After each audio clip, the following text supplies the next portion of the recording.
Last 1.5 year से सोने में दिक्कत, खराटे की दिक्कत बढ़ने लगी। मतलब लिटरली ये सांस, जैसे किसी को ब्रेथलेसनेस का इशू होता है ना, वैसे ये सांस लेने लगा। इसको सोना इतना मुश्किल हो रहा था। बात कर रहे हैं, बात करते करते मैं बात करती जा रही हूँ, पता पड़ा वो सो गए। हम बोलते थे कि सांस ना अटक जाए, कहीं कुछ ना हो जाए। सर हमने भी इनके साथ बहुत प्रॉब्लम है इनके। ਤੁਹਾਨੂੰ ਇਹ ਸੁਣਨ 'ਚ ਬੜਾ ਅਜੀਬ ਲੱਗ ਰਿਹਾ ਹੋਵੇਗਾ ਕਿ ਜਿਹੜੇ ਖਰਾਟੇ ਲੈਂਦੇ ਆ ਉਹ ਤੁਹਾਡੀ ਜਾਨ ਵੀ ਲੈ ਸਕਦੇ ਆ। ਇਹ ਵੀਡੀਓ ਤੁਹਾਡੇ ਲਈ ਤੇ ਤੁਹਾਡੇ ਪਰਿਵਾਰ ਦੇ ਮੈਂਬਰਾਂ ਲਈ बहुत ही लाहेवंद साबित होने जा रहा है। देखिए, खराटे लेना कोई गलत बात नहीं है, लेकिन कई लोगों को बहुत ज़्यादा खराटे आते हैं और उनका बीच में वो खराटा रुकता है और फिर दोबारा चल पड़ता है। कितना खतरनाक है? मेरा दिल की धड़कन बढ़ जाएगी, मेरा बीपी फ्लक्चुएट करने लग जाएगा और डेली इस टाइम इंडिया में 3 to 4 डेथ फेस हो रही हैं इस चीज़ की। हमारे ऑर्गन्स को पुश करना पड़ता है उसको कि हमारी चीज़ों को वो पहुंचाए, क्योंकि ऑक्सीजन नहीं है। ये तो है, मतलब हर घर ची लगभग होएगा ये। इस टाइम इंडिया में जो डाटा कहता है 1 से 1.5 करोड़ लोगों को इस टाइम ये प्रॉब्लम है। तो उन्होंने रात को 10 बजे के 6 मिनट पे मशीन लगाई, सुबह 6:56 पे उतारी। तो हमें ये स्केल बताता है कि 1 घंटे में कितनी बार पेशेंट का सांस रुक रहा है। तो इस पेशेंट का 1 घंटे में 70 बार सांस रुक रहा है। तो जिस दिन ये लाइन स्ट्रेट हो गई, ओके, तो ये लाइन भी सारी स्ट्रेट हो जाएगी। तो वहाँ हम सोते सोते रह जाते हैं। कि जे किसी ने ਤੁਹਾਡੇ ਕੋਲ ਆ ਕੇ ਟੈਸਟ ਕਰਵਾਉਣਾ ਹੋਏ तो ਇਹਦੀ ਕਾਸਟਿੰਗ कित्थों शुरू होती है? आज की डेट में हम 2025 में इसको 3000 रुपये में कर रहे हैं, जो कि बस ओवर इंडिया में भी इसका मिनिमम रेट है। एज फैक्टर भी दसो मैनू कि ये प्रॉब्लम हमेशा कहीं ना कहीं बचपन से शुरू होती है। कोई भी मदर नहीं चाहेगी कि बच्चे का ऑपरेट हो, लेकिन ये रात को सो ही नहीं पाता था। साह नहीं आता था बिल्कुल भी, नक बंद, खांसी आनी लगातार पूरा पूरा दिन। दवाइयाँ कितनी देनियाँ, साइड इफेक्ट हो गए बहुत ज़्यादा। हम ठीक हो गया, साह अच्छी तरह लेंदा। 10 दिन इसको मेडिसिन चलती थी, 10 दिन हॉस्पिटल में एडमिट रहता था, फिर उसके बाद फिर बीमार हो जाता था। ये मोटरसाइकिल चलाने सो जाता थी, गड्डी चलाने सो जाता। गड्डी चलाते मोटरसाइकिल चलाते भी। सर्च करने के बाद यहाँ चंडीगढ़ का पता लगा, डॉक्टर साहब का पता लगा। मेरा वेट काफ़ी ज़्यादा था, 94 kgs हो गया था। अभी इस वक्त मेरा वेट है 83। ਸਾਰਿਆਂ ਨੇ ਬੋਲਣਾ ਕਿ ਘਰਾਟੇ ਲੈਂਦੀ ਆ, ਆਪਣੇ ਆਪ ਨੂੰ ਵੀ ਥੋੜਾ ਬੀਇੰਗ ਲੇਡੀ ਕਈ ਵਾਰੀ ਉਹ ਵੀ ਹੁੰਦਾ ਨਾ ਕਿ ਬੰਦੇ ਨੂੰ ਫੀਲ ਹੁੰਦਾ ਹੈ ਨਾ। ਹਾਂਜੀ ਕਿ ਮੈਂ ਇਹ ਕਿਉਂ ਆਂਦੇ, ਪਤਾ ਨਹੀਂ ਕੀ ਗੱਲ ਆ, ਮੈਨੂੰ ਕਿਉਂ ਇਦਾਂ ਹੁੰਦਾ। ਤੇ ਬਟ ਹੁਣ ਮੈਂ ਬਿਲਕੁਲ ਠੀਕ ਹਾਂ। ਆਪਣੇ ਕੋਲ ਸਾਰੀਆਂ ਪੈਨਲਮੈਂਟਸ ਹੈਗੀਆਂ ਆਲਰੇਡੀ, ਠੀਕ ਹੈ। ਤੇ ਆਪਾਂ ਕਿ ਪੇਸ਼ੈਂਟ ਸਾਨੂੰ WhatsApp ਤੇ ਆਪਣੀ ਡਿਟੇਲਸ ਵਗੈਰਾ ਸ਼ੇਅਰ ਕਰਦੇ, ਕਾਰਡਸ ਵਗੈਰਾ ਜੋ ਵੀ ਹੈ, ਆਪਣਾ ਪੁਰਾਣਾ ਪ੍ਰਿਸਕ੍ਰਿਪਸ਼ਨ ਜੋ ਵੀ ਸਰ ਨਾਲ ਕੰਸਲਟ ਵਗੈਰਾ ਕਰੀਏ। ਆਪਾਂ ਉਹਦੀ ਐਲੀਜੀਬਿਲਟੀ ਚੈੱਕ ਕਰਕੇ ਪਹਿਲਾਂ ਆਪਾਂ ਉਹਦੀ ਇੰਸ਼ੋਰੈਂਸ ਤੋਂ ਆਪਾਂ ਅਪਰੂਵਲ ਲੈਂਦੇ ਹਾਂ, ਉਸ ਤੋਂ ਬਾਅਦ ਹੀ ਆਪਾਂ ਉਹਨੂੰ ਪੇਸ਼ੈਂਟ ਨੂੰ ਐਡਮਿਟ ਕਰਦੇ ਹਾਂ। ਕਿ ਜਿਵੇਂ ਤੁਸੀਂ ਸਰਜਰੀ ਕਰਦੇ ਹੋ, ਨਹੀਂ, ਆਪਣੇ ਕੋਲ ਦੋਨੋਂ ਸਿਸਟਮ ਅਵੇਲੇਬਲ ਨੇ। ਐਜ਼ ਆ ਮੈਡੀਕਲ ਮੈਨੇਜਮੈਂਟ ਵੀ ਹੈ, ਐਜ਼ ਆ ਸਰਜੀਕਲ ਵੀ ਹੈ। ਜੇ ਤੁਸੀਂ ਹੋ ਜਾਂ ਤੁਹਾਡੇ ਕੋਈ ਜਾਣਕਾਰ ਹੋਣ, ਉਹ ਚਾਹੇ ਕੰਨ ਦੀ ਸਮੱਸਿਆ ਹੋਵੇ, ਨੱਕ ਦੀ ਸਮੱਸਿਆ ਹੋਵੇ ਜਾਂ ਗਲੇ ਦੀ ਸਮੱਸਿਆ ਹੋਵੇ, ਕਦੇ ਨਾ ਕਦੇ ਡਾਕਟਰ ਕੋਲ ਗਏ ਹੋਣਗੇ। ENT ਡਾਕਟਰ ਕਹਿੰਦੇ ਆਪਾਂ ਉਹਨਾਂ ਨੂੰ। ਪਰ ਤੁਸੀਂ ਕਦੇ ਸੁਣਿਆ ਕਿ ਜੋ ਘਰਾੜੇ ਜਾਂ ਆਪਾਂ ਕਹਿ ਦਈਏ ਖਰਾਟੇ, ਜੋ ਤੁਹਾਡੇ ਪਰਿਵਾਰ 'ਚ ਬਹੁਤ ਸਾਰੇ ਲੋਕ ਲੈਂਦੇ ਹੋਣਗੇ ਜਾਂ ਤੁਸੀਂ ਵੀ ਇਸ ਦੇ ਪੀੜਤ ਹੋਵੋਗੇ, ਇਸ ਦਾ ਵੀ ਇਲਾਜ ਹੋ ਸਕਦਾ ਹੈ और इसका इलाज होना बहुत ज़रूरी है, क्योंकि जो स्टडी कहती है उस दे मुताबिक ये खतरनाक बीमारी के रूप में उभर रहा, सिर्फ भारत ही नहीं पूरी दुनिया के विच। हुण ये साडे लई भी बड़ी हैरान करने वाली गल सी कि ये जिहड़े घराड़े या खराटे ने ये कि किसी की जान भी लै सकते हैं, कि इसका कोई ऑपरेशन भी हुंदा है। तो जी हाँ, ये सानू भी नवीं गल पता लगी कि इस तरह की गल हो सकती है। इस करके असीं सैक्टर 34 चंडीगढ़ के हीलिंग हस्पताल पहुँचे हाँ, एक ENT डॉक्टर कोल, डॉक्टर लवकेश मित्तल होरां कोल। क्योंकि जदों सानू पता लग्या कि डॉक्टर साहब अजिहे कई ऑपरेशन कर चुके हैं और कई लोगों का ऑपरेशन अजिहा किया कि लोग मौत की मूह में जा रहे थे, पर उन्होंने बचा लिया गया। थोनों ये सुनने बड़ा अजीब लग रहा होगा कि जोड़े खराटे लेंदे हैं वो तुहाडी जान भी लै सकते हैं और लोगों की जान लै भी रहे हैं। तो इस दे उपर बहुत सारे साडे सवाल ने, बहुत सारे जो जवाब डॉक्टर साहब देणगे, और ये वीडियो तुहाडे लई ते तुहाडे परिवार के मैंबरां लई बहुत ही लाहेवंद साबित होने जा रहा है। तो चलो डॉक्टर साहब नाल गलबात करते हैं कि डॉक्टर साहब ने इस दे विच किन्ने ऑपरेशन किए ने, किन्ने लोगों को बचाया है, तो ये कितनी खतरनाक बीमारी। बहुत सारे सवाल साडे ने, तो आओ जवाब लेंदे हैं डॉक्टर साहब तो, डॉक्टर लवकेश मित्तल होरां तो। तो असीं डॉक्टर लवकेश मित्तल होरां दे कोल पहुंचे हाँ।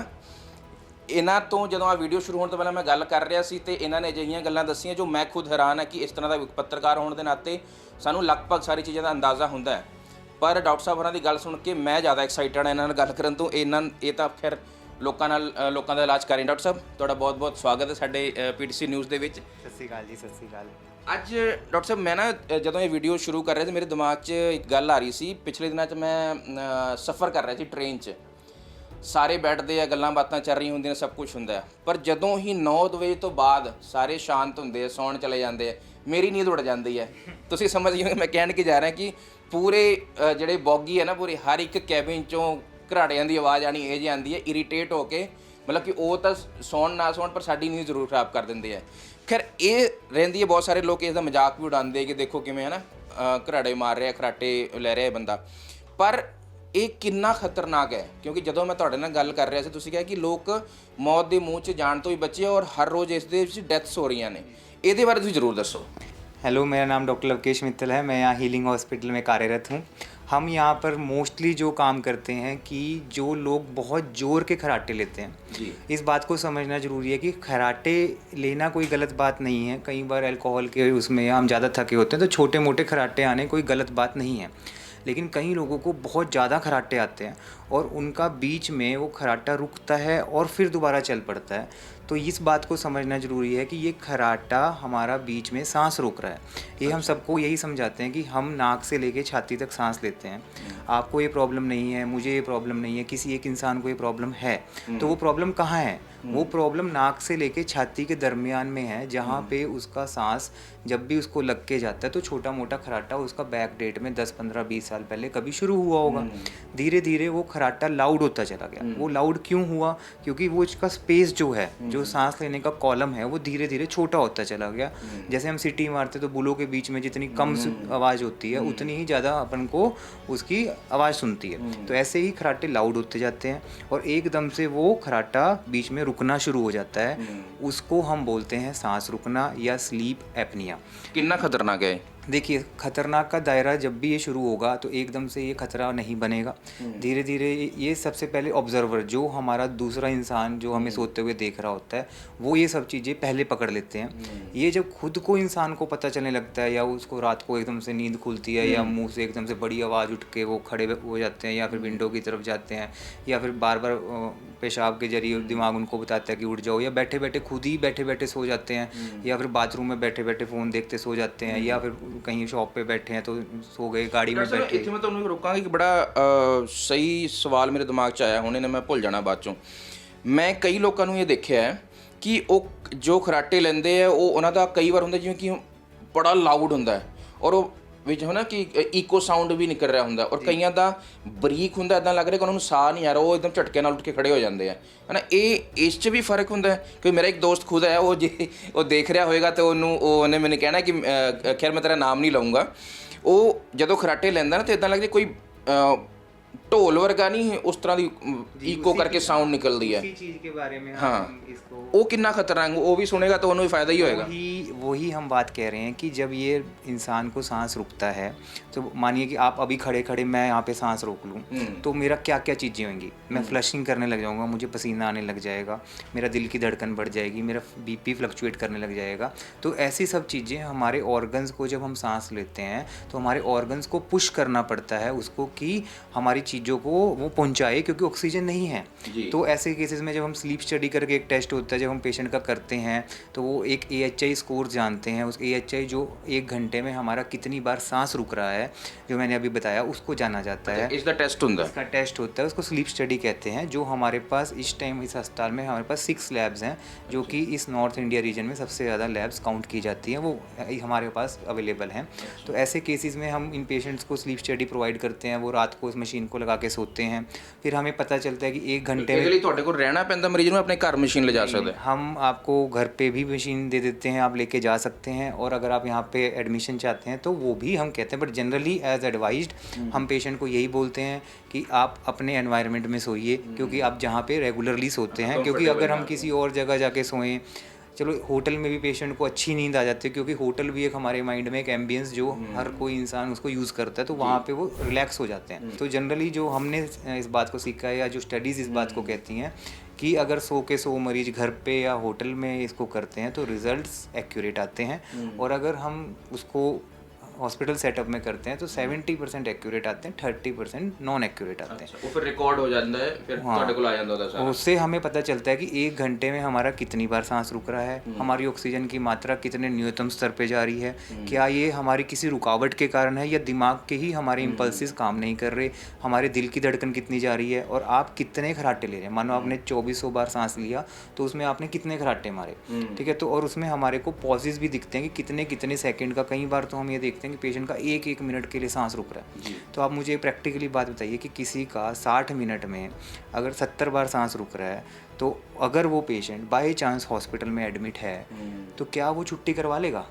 नहीं, क्योंकि हम मोनिटर्ड नहीं हैं, हम उसको देख नहीं रहे, हम उसको कोई बताने वाला नहीं है। कई बार हमारा ही पेशेंट एडमिट होता है और हमारा ही डॉक्टर डर जाता है कि सर इसका तो इतना ज़्यादा बुरा हाल है, इसको अभी आईसीयू शिफ्ट कर दें। तो मैं उसको बोलता हूँ नहीं, ये पेशेंट की बीमारी है। अब जाके कहीं जाके सारे डॉक्टर्स को जब ट्रेन किया हमने 4-5 साल में, अब जाके हमारे अस्पताल में भी थोड़ा डर का माहौल इस चीज़ के लिए कम हुआ है कि पेशेंट एडमिट होने के बाद जब तक उसकी सर्जरी नहीं होती तो उसको भी देख देख के डरते थे पहले। ਮੰਨ ਲਓ ਕਿ ਕੋਈ ਸ਼ਖਸ ਖਰਾਟੇ ਬਹੁਤ ਜ਼ਿਆਦਾ ਲੈ ਰਿਹਾ ਹੈ, ਉਹਦਾ ਤੁਸੀਂ ਆਕਸੀਜਨ ਲੈਵਲ ਮਿਲਣ ਦੀ ਗੱਲ ਕੀਤੀ, ਤਾਂ ਜੋ ਆਪਾਂ ਉਹ ਲਗਾਉਂਦੇ ਨਾ ਉਂਗਲ ਦੇ ਵਿੱਚ ਕੀ ਕਹਿੰਦੇ ਨੇ ਉਹਨੂੰ, ਮੈਂ ਨਾਮ ਭੁੱਲ ਗਿਆ ਉਹਦਾ, पल्स ऑक्सीमीटर। ਹਾਂ ਆਕਸੀਮੀਟਰ।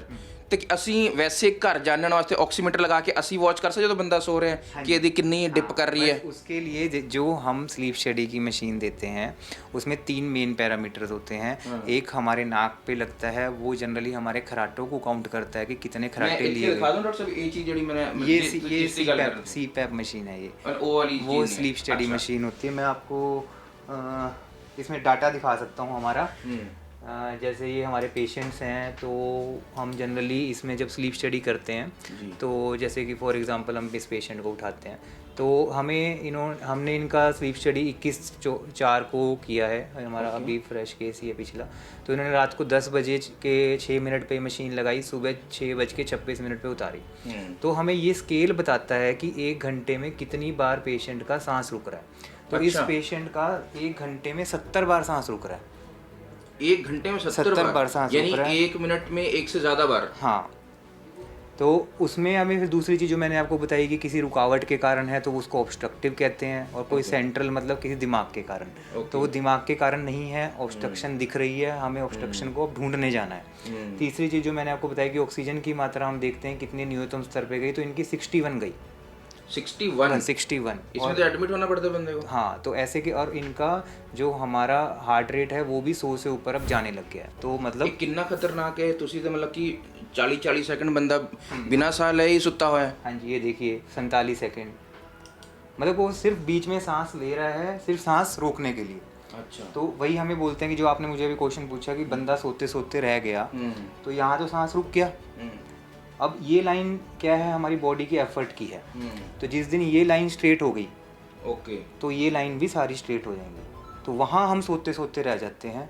और जो आपने मुझे बोला कि अभी मैं रात को ऑक्सीजन लगा के अगर करूँ तो उसके लिए आपको 24 घंटे 1-1 मिनट बाद पेन लेके बैठना पड़ेगा वहाँ। और उसको फिर इस ग्राफ में प्लॉट करना। और जो इतनी सस्ता टेस्ट है जो आज की डेट में जो मतलब 3000 रुपये में हम यहाँ पे कर देते हैं पेशेंट को, तो इतना ड्रामेटिकल में जाके ऐसा ग्राफ प्लॉट करना। ये डॉक्टर साहब ਜਿਹੜਾ ਤੁਸੀਂ ਕਿਹਾ ਨਾ ਕਿ ਜਿਹੜਾ ਟੈਸਟ ਵਾਲਾ ਰੇਟ ਵਾਲੀ ਗੱਲ ਹੈ, ਕਿਉਂਕਿ ਜਿਹੜਾ ਆਮ ਬੰਦਾ ਹੈ, ਮੇਰੇ ਪਰਿਵਾਰ 'ਚ ਵੀ ਬਹੁਤ, ਮੇਰੇ ਫਾਦਰ ਖੁਦ ਬਹੁਤ ਸਨੋਰਿੰਗ ਕਰਦੇ ਆ, ਮੈਂ ਉਹਨਾਂ ਨੂੰ ਕਈ ਵਾਰੀ ਸੌ ਰਿਹਾ ਤੇ ਜਾ ਕੇ ਥੋੜਾ ਟੱਚ ਕਰ ਦੇਈਦਾ ਕਿ ਉਹ ਥੋੜਾ ਫਿਰ ਉੱਠ ਜਾਂਦੇ ਹਨ। ਹੁਣ ਇਹ ਬਿਲਕੁਲ ਤੁਸੀਂ ਬਿਲਕੁਲ ਸਹੀ ਗੱਲ ਹੈ। ਮੈਨੂੰ ਹੁਣ ਗ੍ਰਾਫ ਦੇ ਜ਼ਰੀਏ ਇੱਕ ਸਵਾਲ ਵੀ ਆ ਗਿਆ ਕਿ ਜੇ ਕਿਸੇ ਨੇ ਤੁਹਾਡੇ ਕੋਲ ਆ ਕੇ ਟੈਸਟ ਕਰਵਾਉਣਾ ਹੋਏ तो ये कॉस्टिंग कितों शुरू होती है? आज की डेट में हम 2025 में इसको 3000 रुपये में कर रहे हैं, जो कि ओवर इंडिया में भी इसका मिनिमम रेट है। इसमें आपको हम डिवाइस देते हैं, आपको अपने एम्बियंस में जाके सोने के लिए इजाज़त भी देते हैं।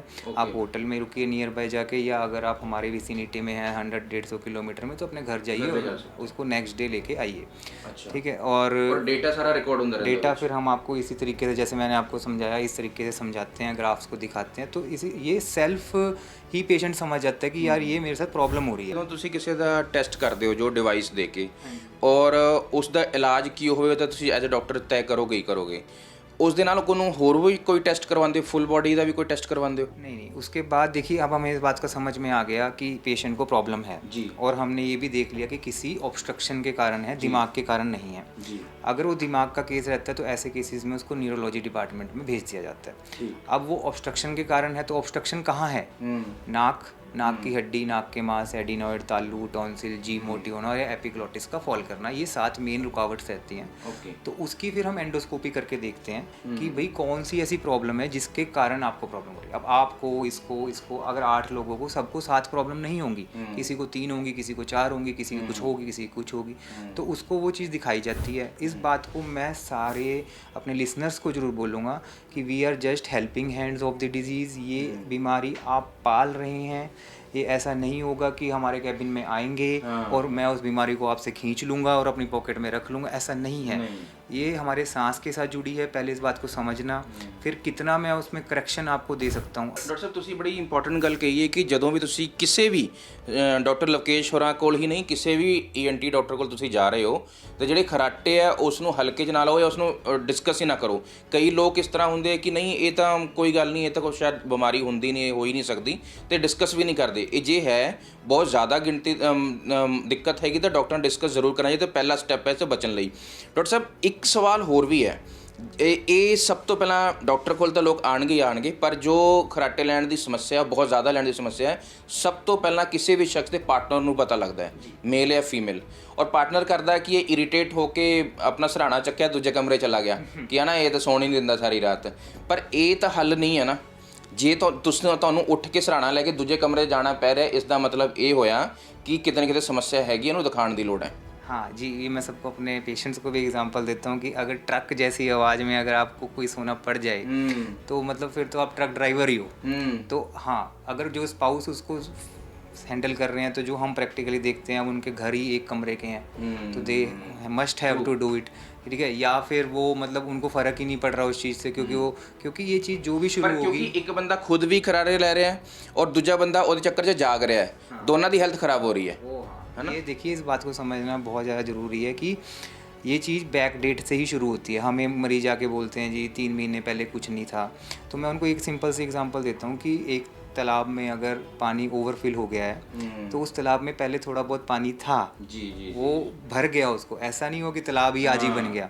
बट इस बात को लोगों को थोड़ी देर में या 2 महीने या 3 महीने में समझ में आती, तब तक वो उनका और नुकसान हो चुका होता है। और क्योंकि जैसे आजकल नॉन मेडिकोज भी मेडिकल प्रैक्टिस करते हैं इंडिया में, जो कि बहुत ही कॉमन है और हर कोई अपने आप को एक बहुत ज़रा रचा हुआ डॉक्टर कहता है, तो ये लोग इनको इतना समझा देते हैं। वो सोशल मीडिया वाले डॉक्टर भी बहुत सारे हैं ना, तो फिर वो कहते हैं कि जी मेरे को तो उस बंदे ने आधा घंटा बैठ के समझा दिया, तो वो ये सोचते हैं कि हमारी 5 मिनट की बोली हुई बात इज़ नॉट इम्पॉर्टेंट, हम बिज़ी हैं, हम आपको एप्ट चीज़ में समझा रहे हैं। हमारी जो टीम है, डॉक्टर्स की टीम है, जूनियर डॉक्टर्स की टीम है, वो उनको अच्छे से काउंसिल करते हैं, उनको समझाते हैं हमें आगे कैसे करना है, आगे क्या स्टेप्स लेने हैं।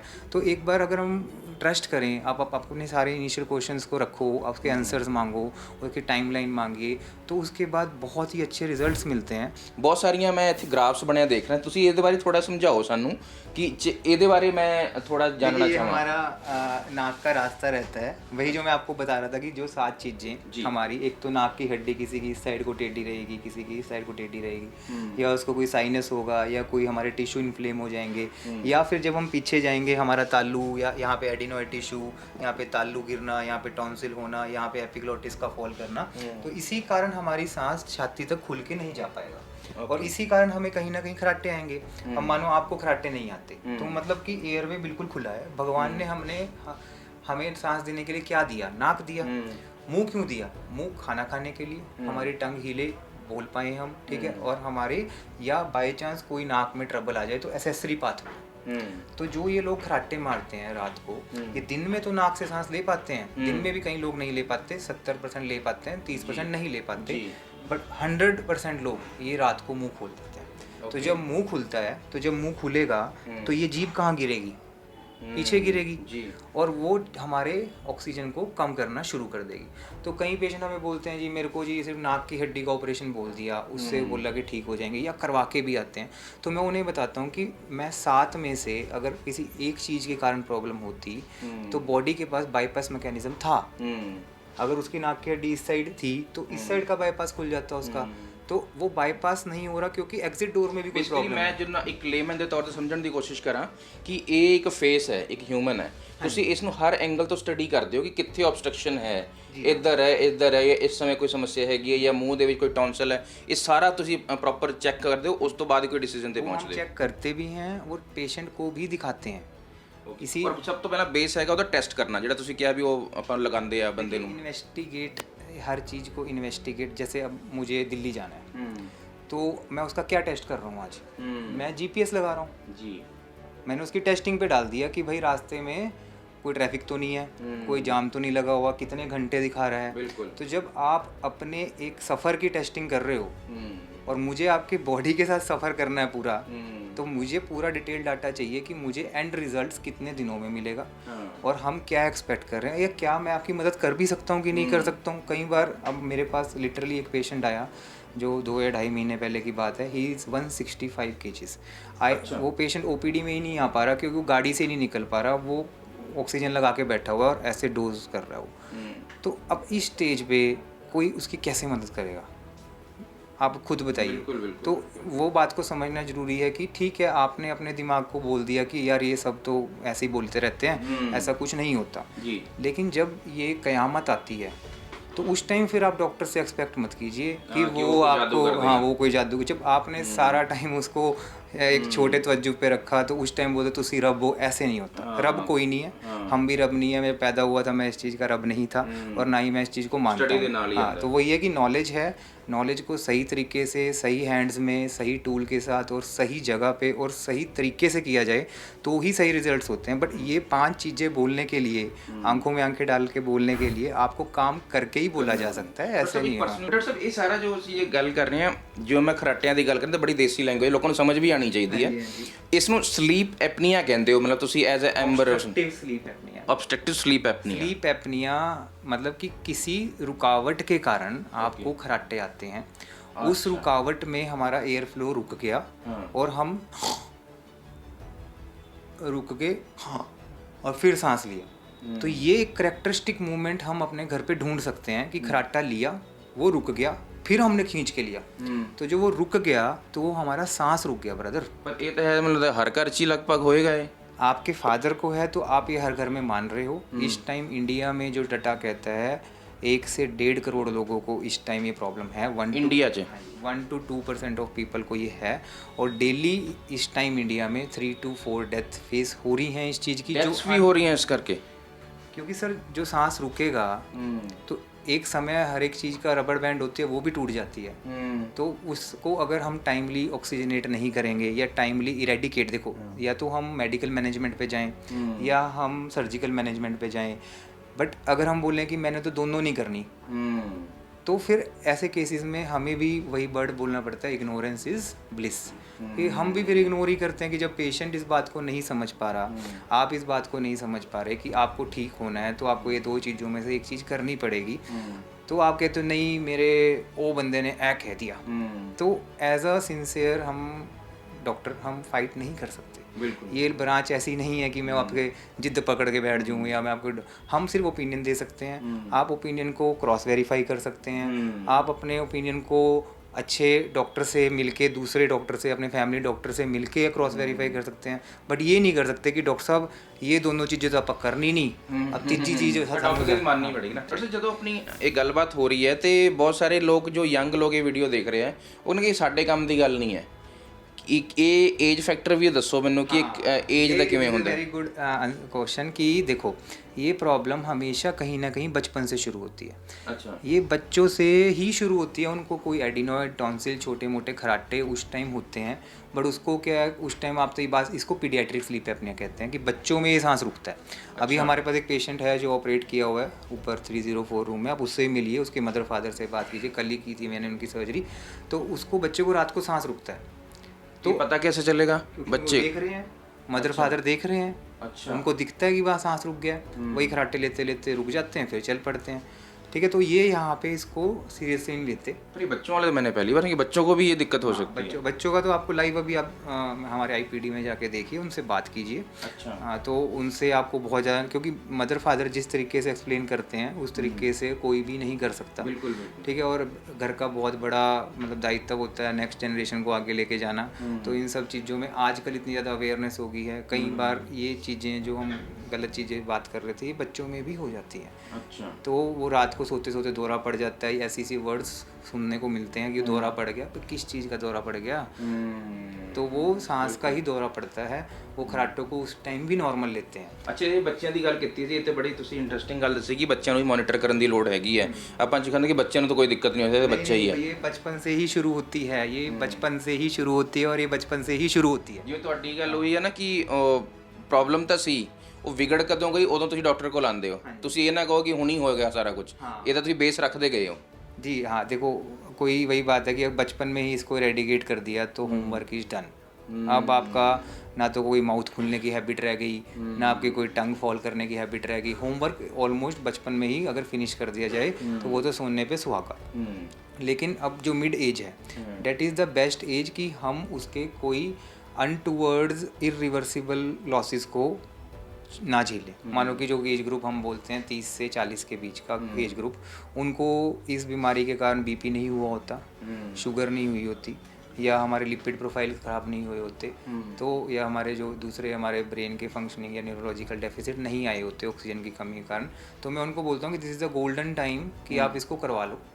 कई पेशेंट हमारे पास 50s में आते हैं, तो मैं उनको फिर बोलता हूँ देखो सर आपकी प्रेजेंटेशन लेट है, तो जितना मैं एक्सपेक्ट कर रहा हूँ कि 70% 80%, देखो उनके लिए 70-80% इज़ 100% ओनली जी। बट कल वो मुझे ना बोलने की सर अपन को तो स्टील वर्गा चाहिए था 20 साल बाद। इस बात को समझना जरूरी है कि आप 50-60 साल की उम्र में लोहा नहीं बन सकते, लेकिन 30-40 वाले के पास गोल्डन अपॉर्चुनिटी है कि इस चीज़ को यहीं मिट्टी पा के दफना दिया जाए और आगे की 30-40-50 साल जो रब ने लिखी है सुख शांति से काटी जाए। बट उसमें भी अच्छी डाइट रखना, अच्छी हेल्थ रखना, मेंटेन करना, क्योंकि देखो आप प्रोन हो। अब मुझे बीपी हो जाता है, चलो भगवान करे ना हो कभी, और मैं उसको डाइट से या इन चीज़ों से एक्सरसाइज से कंट्रोल कर लेता हूँ। तो क्या मेरी रबड़ खुल गई कि 3 साल बाद मैं अब जो मर्जी करूँ? बिल्कुल नहीं, मैं प्रोन हूँ उस चीज़ से। तो आपको इस बात को समझना है कि आपको एक लाइफ लाइन मिली, आपको आपने सही बंदे से काम कराया, यूटिलाइज़ किए, रिजल्ट्स मिले, आपको रिजल्ट्स दिखा दिए गए। अब उसको मेंटेन करने की जिम्मेवारी किसकी? खुद की कि आप प्रोन हो उस चीज़ से। इसका मतलब ये नहीं हो गया कि डॉक्टर मित्तल ने जी कर दिया अब 10 साल गारंटी चक ली, ऐसे नहीं। आप, मैं वही पेशेंट को बोलता हूँ कि सर गारंटी है, मैं कहा जी आप गारंटी दो, आप अपनी गारंटी दो, आप ये दिमाग नहीं लगाओगे। हाँ ठीक है, कि आप अपना ये दिमाग नहीं लगाओगे मैं ये नहीं खाऊंगा, मैं वो नहीं खाऊंगा। आप ये सोचो कि आप जंगल में फंस गए कहीं, ठीक है, और आप शेर से पूछ रहे हो कि भैया मेरे को रास्ता दिखा दे। चलो अब उसने दिखा दिया आपको, ठीक है, तो इस बात की गारंटी है कि वो खाएगा नहीं। बिल्कुल सीधी सी बात है। तो ये बीमारी शेर है, आपको ये रास्ता दिखा रही है कि डॉक्टर के पास चली जा, बच जाएंगे। बट इसका मतलब ये नहीं कि आप सोचो कि यही रास्ता दिखा रही है कि मुझे दिक्कत है और मैं नहीं जाऊंगा तो वही खा जाएगी। ਤੁਸੀਂ ਇਹ ਜਿਹੜਾ ਸਾਰਾ ਕੁਝ ਆਪਣੇ ਕੋਲ ਤੇ ਲਾਇਆ ਹੋਇਆ, ਮੈਂ ਤੁਸੀਂ ਜਦੋਂ ਮੈਂ ਤੁਹਾਡੀ ਵੇਟ ਕਰ ਰਿਹਾ ਸੀ, ਇਹ ਬੜਾ ਕੁਝ ਤੁਸੀਂ ਲਾਇਆ ਕਿ centre of excellence for ENT ਹੈ ਨਾ, ਸਲੀਪ ਐਪਨੀਆ ਸਰਜਰੀ। ਅੱਛਾ, ਇਸ ਤੇ ਮੈਂ ਆਨਾ, ਮੈਂ ਕੈਮਰੇ ਨੂੰ ਕਹੂੰਗਾ ਡਾਕਟਰ ਸਾਹਿਬ ਵੱਲ ਫਿਰ ਇੱਕ ਹੋਰ ਫੋਕਸ ਕਰਾਂ। ਮੈਂ ਤੁਹਾਨੂੰ ਸ਼ੁਰੂ 'ਚ ਕਹਿੰਦਾ ਮੈਂ ਤੁਹਾਨੂੰ ਤੰਗ ਬਹੁਤ ਕਰੂੰਗਾ ਸਵਾਲ ਪੁੱਛ ਕੇ। ਜਿਸ ਨੂੰ ਇਸ ਦੀ ਸਮੱਸਿਆ ਹੈ ਕਿ ਉਸ ਨੂੰ ऑपरेशन की ही लोड है या बहुत सारी चीज़ें ठीक की जा सकती बिना देखो ऑपरेशन? वही मैंने आपको अभी जो स्टार्टिंग में बताया कि कोई इंसान इनिशियल लेवल पे आ रहा है, कोई इनिशियल मिड लेवल पे आ रहा है, कोई और ऊपर आ रहा है, कोई लास्ट स्टेज पे आ रहा है। तो जो इनिशियल लेवल पे आ रहा है उसको कैसे सर्जरी की जरूरत हो सकती है? आप प्रैक्टिकल थेरेपी नाल हो सकता है। हाँ, क्योंकि उसको थोड़ी बहुत प्रॉब्लम है अगर ऑक्सीजनेशन की, तो बाहर से ऑक्सीजन सेट की जाए। लेकिन अगर उसका रूट कॉज है कोई कि भाई उसकी नाक की हड्डी टेढ़ी है, उसके टॉन्सिल्स हैं या उसके तालू मोटा है, तो फिर वो जनरली उस चीज़ के बिना ठीक नहीं होता है। बट हाँ, अगर पेशेंट बोलता है कि नहीं मेरे को तो सर्जरी नहीं करानी, तो उसको हम CPAP करके डिवाइस होते हैं जो आप वो फोटो पहले दिखाना चाह रहे थे। अच्छा, तो उससे हाँ हाँ जी हाँ जी। तो मैं कह रहा था डॉक्टर साहब ਤੁਸੀਂ ਥੋੜਾ ਇੱਧਰ ਵੀ ਆ ਜਾਓ ਪਲੀਜ਼, ਕਿ ਜਿਸ ਨੂੰ ਜ਼ਰੂਰੀ ਨਹੀਂ ਹੈ ਕਿ ਉਹਦਾ ਆਪਰੇਸ਼ਨ ਹੋਏਗਾ, ਉਹਨੂੰ ਜ਼ਰੂਰੀ ਨਹੀਂ ਹੈ ਕਿ ਹਰ ਵਾਰ ਆਪਰੇਸ਼ਨ ਹੋਗਾ। ਕਈ ਲੋਕ ਕਿ ਜਦੋਂ ਵੀਡੀਓ ਦੇਖਣ ਨੂੰ ਲੱਗੂਗਾ ਕਿ ਯਾਰ ਡਾਕਟਰ ਸਾਹਿਬ ਤਾਂ ਕਹਿ ਰਹੇ ਨੇ ਕਿ ਆਪਰੇਸ਼ਨ ਹੀ ਹੁੰਦਾ, ਪਰ ਨਹੀਂ, ਜੇ ਤੁਹਾਨੂੰ ਇਹ ਸਮੱਸਿਆ ਹੈ ਤਾਂ ਆਪਰੇਸ਼ਨ ਤੋਂ ਇਲਾਵਾ ਵੀ ਇਸ ਦੇ ਇਲਾਜ ਹੈਗੇ ਆ ਔਰ ਨਾਰਮਲ ਇਲਾਜ ਹੈਗੇ ਆ। ਇਹ ਡਾਕਟਰ ਸਾਹਿਬ ਮੈਨੂੰ ਦੱਸਣਾ कि ये मशीन किवें लगी हुई है मैं ਇੱਥੇ? आपको समझा रहा था कि हमारे रास्ते में कोई रुकावट है जी। जिसके कारण हमारा सांस खुल के छाती तक नहीं पहुंच पा रहा। तो ऐसे केसेस में हम यहाँ पे इसको मास्क को लगा देते हैं और ये फोर्सफुली हवा फेंकती है। अच्छा। तो क्या करेगी, वो अपना छाती तक हवा पहुंचा देगी। मतलब गड्डी हमारी चंडीगढ़ से दिल्ली पहुंच गई। अगर लेकिन हम चाहते हैं कि वही गाड़ी सही रहे और कोई उसको धक्का ना मार के क्रेन में ना ले जाके खुद जाए, तो उसके लिए हमें वहाँ से उस प्रॉब्लम को हटाना पड़ेगा। तो जैसे कि as a doctor what we feel in OPD कि कई लोगों को सुई से भी डर लगता है जी। ठीक है जी। तो ऐसे केसेस में हम उसको ये नहीं बोल सकते कि नहीं जी आप कराओ, ऐसा नहीं है। सर्जरी के बिला मानो कि आप मैं 100वें दिन मेरे पास आ गई, ठीक है, और आपने सर्जरी नहीं करवाई, ठीक है, और आपने CPAP लगवा लिया, तो अब आप 100 पे ही खड़े हो। हाँ। ठीक है, और आपने ना सर्जरी कराई ना CPAP कराया, फिर आप 3 साल बाद आ गए, तो अब आप 1000 पे खड़े हो। अच्छा। तो आप चाहते हो कि तो बढ़े ना प्रॉब्लम, तो आपके पास CPAP है, 100 पे ही रखेगा। जब आपका मन बन जाए, आप उस मशीन से थक लो, हमारे ऊपर विश्वास हो जाए, वट जो भी प्रॉब्लम है डर निकल जाए, आपकी फैमिली 36 जगह पूछ ले। ਜਿਵੇਂ ਤੁਸੀਂ ਇਹ ਦਿਖਾ ਰਹੇ ਹੋ ਇਹ ਫੋਟੋ, ਇਹ ਮਸ਼ੀਨ ਲਗਾ ਕੇ ਬੰਦਾ ਕੰਫਰਟੇਬਲ ਹੁੰਦਾ ਸੌਣ ਨੂੰ? देखिए सर, जिसका रात को सांस रुक रहा है ना, उसके लिए तो बिना बिल्कुल उसके लिए तो अमृत है ये। ਹਾਂ ठीक। ਸਾਡੀ ਜੋ ਸਕਰੀਨ ਟਾਈਮ ਹੈ ਉਹ ਇੰਨਾ ਜ਼ਿਆਦਾ ਵੱਧ ਗਿਆ ਕਿ ਨਾਰਮਲ ਨਾਲੋਂ ਤਾਂ ਤੁਹਾਡੀ ਨੀਂਦ ਵੈਸੇ ਖਤਮ ਹੋ ਗਈ। ਜੇ ਤੁਹਾਨੂੰ ਸਲੀਪ ਐਪਨੀਆ ਜਾਂ ਖਰਾਟੇ ਵਗੈਰਾ ਦੀ ਸਮੱਸਿਆ ਹੈਗੀ ਤਾਂ ਉਹ ਤਾਂ ਹੋਰ ਵੀ ਡਬਲ ਤੁਹਾਨੂੰ ਡੈਡਲੀ ਹੋ ਗਿਆ। ਤੇ ਇਹ ਅੱਜ ਦੇ ਦੌਰ ਨੂੰ ਦੇਖਦੇ ਹੋਏ ਤੁਸੀਂ ਇਸ ਨੂੰ ਕਿੰਨਾ ਇੰਪੋਰਟੈਂਟ ਮੰਨਦੇ ਹੋ ਇਸ ਵੱਲ ਜਾਣਾ? देखो हम ना इसके पैंडेमिक की तरफ बढ़ रहे हैं, क्योंकि काम करना नहीं चाहता कोई, उठना नहीं चाहता। मतलब अब मैं लिटरली सैर को ऐसा बना दिया कि जैसे पता नहीं कितना बड़ा काम है, ठीक है, जो कि एक नॉर्मल चीज़ थी, है ना, सन 2000 से पहले तो आई गेस थी, ठीक है। तो अब तो ऐसा हो गया है, मतलब अगर आप पिज़्ज़ा नहीं खा रहे तो आप नॉर्मल नहीं हो। आप बर्गर, मतलब मैं हमारे फैमिलीज़ के फंक्शन में मैं देखता हूँ, मतलब I can not find a good thing to eat. वो बच्चों को ऐसी चीज़ें फीड कर रहे हैं और वो हमें बोलते हैं तुमने तो अपने बच्चे को वो घास फूस खिलाते हो। हाँ। वाओ, मतलब आप इस सिस्टम में जा रहे हो तो कैसे बचोगे? और उधर से प्रॉब्लम है और उसको इग्नोर करने के लिए वो उसको एक यूट्यूबर बोलेगा ये कर लो वो कर लेंगे, ठीक है, वो इंस्टाग्राम पे रील देख रही वो कर लेंगे। मतलब हम तो पागल हैं, 14 साल लगे रहे हम उस चीज़ की स्टडियाँ कर रहे हैं। ਡਾਕਟਰ ਸਾਹਿਬ ਜੇ ਆਪਣੇ ਐਕਸਪਰਟੀਜ਼ ਦੇ ਨਾਲ ਹਜ਼ਾਰਾਂ ਲੋਕਾਂ ਨੂੰ ਟਰੀਟ ਕਰ ਸਕਦੇ ਹੈ ਤਾਂ ਇਹ ਮਤਲਬ ਸਾਡੀ ਜ਼ਿੰਮੇਵਾਰੀ ਖੁਦ ਬਣਦੀ ਹੈ। ਔਰ ਇਹ ਗੱਲ ਮੈਨੂੰ ਵੀ ਅੱਜ ਅਹਿਸਾਸ ਹੋਇਆ ਕਿ ਅਸੀਂ ਡਾਕਟਰ ਕੋਲ ਉਦੋਂ ਜਾਂਦੇ ਹਾਂ ਜਦੋਂ ਅਸੀਂ ਬਰੂਦ ਦੇ ਢੇਰ ਤੇ ਬਹਿ ਚੁੱਕੇ ਹੁੰਦੇ ਕਿ ਹੁਣ ਬਲਾਸਟ ਹੋਣ ਵਾਲਾ, ਹੁਣ ਬਲਾਸਟ ਹੋਣ ਵਾਲਾ, ਜਦ ਕਿ ਬਰੂਦ ਹੌਲੀ ਹੌਲੀ ਅਸੀਂ ਆਪ ਹੀ ਇਕੱਠਾ ਕਰ ਰਹੇ ਹੁੰਦੇ ਹਾਂ। ਇਸ ਕਰਕੇ ਸਾਡਾ ਵੀਡੀਓ ਇਹ ਬਣਾਉਣ ਦਾ ਮਕਸਦ ਇਹ ਸੀ ਕਿ ਜੇਕਰ ਤੁਹਾਡੇ ਘਰ ਦੇ ਵਿੱਚ ਕੋਈ ਖਰਾਟੇ ਲੈ ਰਿਹਾ ਹੈ, ਉਸ ਨੂੰ ਸਮੱਸਿਆ ਘੱਟ ਹੈ ਜਾਂ ਜ਼ਿਆਦਾ ਹੈ, ਤਾਂ ਉਸ ਨੂੰ ਮਜ਼ਾਕ 'ਚ ਬਿਲਕੁਲ ਨਾ ਲਓ। ਇਸ ਦੇ ਬਾਰੇ ਧਿਆਨ ਨਾਲ ਆਪਣੇ ਘਰ 'ਚ ਇਹਦੇ ਡਿਸਕਸ ਕਰੋ। ਤੁਹਾਡਾ ਬੱਚਾ ਵੀ ਹੈ, ਤੁਹਾਡੀ ਵੱਡੀ ਹੋ ਰਹੀ ਬੇਟੀ ਵੀ ਹੈ, ਬੇਟਾ ਵੀ ਹੈ ਜਾਂ ਬਜ਼ੁਰਗ ਨੇ ਘਰ 'ਚ, ਇਹ ਉਹਨਾਂ ਵਾਸਤੇ ਡੈਡਲੀ ਸਾਬਤ ਹੋ ਸਕਦਾ ਹੈ, ਕਿਸੇ ਵਾਸਤੇ ਅੱਜ, ਕਿਸੇ ਵਾਸਤੇ ਕੁਝ ਮਹੀਨੇ ਬਾਅਦ ਜਾਂ ਕੁਝ ਸਾਲ ਬਾਅਦ। ਇਸ ਕਰਕੇ ਜੇਕਰ ਕੋਈ ਮੈਡੀਕਲ ਸਮੱਸਿਆ ਸਮਝ ਆਉਂਦੀ ਹੈ ਤਾਂ ਸਿੱਧਾ ਐਕਸਪਰਟ ਕੋਲ ਜਾਓ। ਡਾਕਟਰ ਮਿੱਤਲ ਨੇ, ਹੋਰ ਵੀ ਡਾਕਟਰ ਨੇ, ਉਹਨਾਂ ਨਾਲ ਕੰਸਲਟ ਕਰੋ। ਇੱਕ ਪੀਜ਼ਾ, ਇੱਕ ਰੀਚਾਰਜ, ਇੱਕ ਕੋਈ ਪਾਰਟੀ ਕਰਨ ਦੇ ਐਵਜ਼ ਦਾ ਹੀ ਖਰਚਾ ਇੱਥੇ ਹੁੰਦਾ ਹੈ ਕਿ ਆਓ ਕੰਸਲਟ ਕਰੋ, ਤੁਹਾਨੂੰ ਪਤਾ ਹੋਏਗਾ ਕਿ ਮੇਰੇ ਸਰੀਰ 'ਚ ਚੱਲ ਕੀ ਰਿਹਾ ਹੈ। ਜੇਕਰ ਸਰੀਰ ਨਾਲ ਮਜ਼ਾਕ ਤੁਸੀਂ ਕਰਨਾ ਹੈ ਤਾਂ ਫਿਰ ਮਜ਼ਾਕ ਤੁਸੀਂ ਆਪ ਹੀ ਬਣੋਗੇ ਕਿ ਬਈ ਸੁੱਤੇ ਸੀਗੇ ਉੱਠੇ ਨਹੀਂ ਜੀ ਸਵੇਰੇ।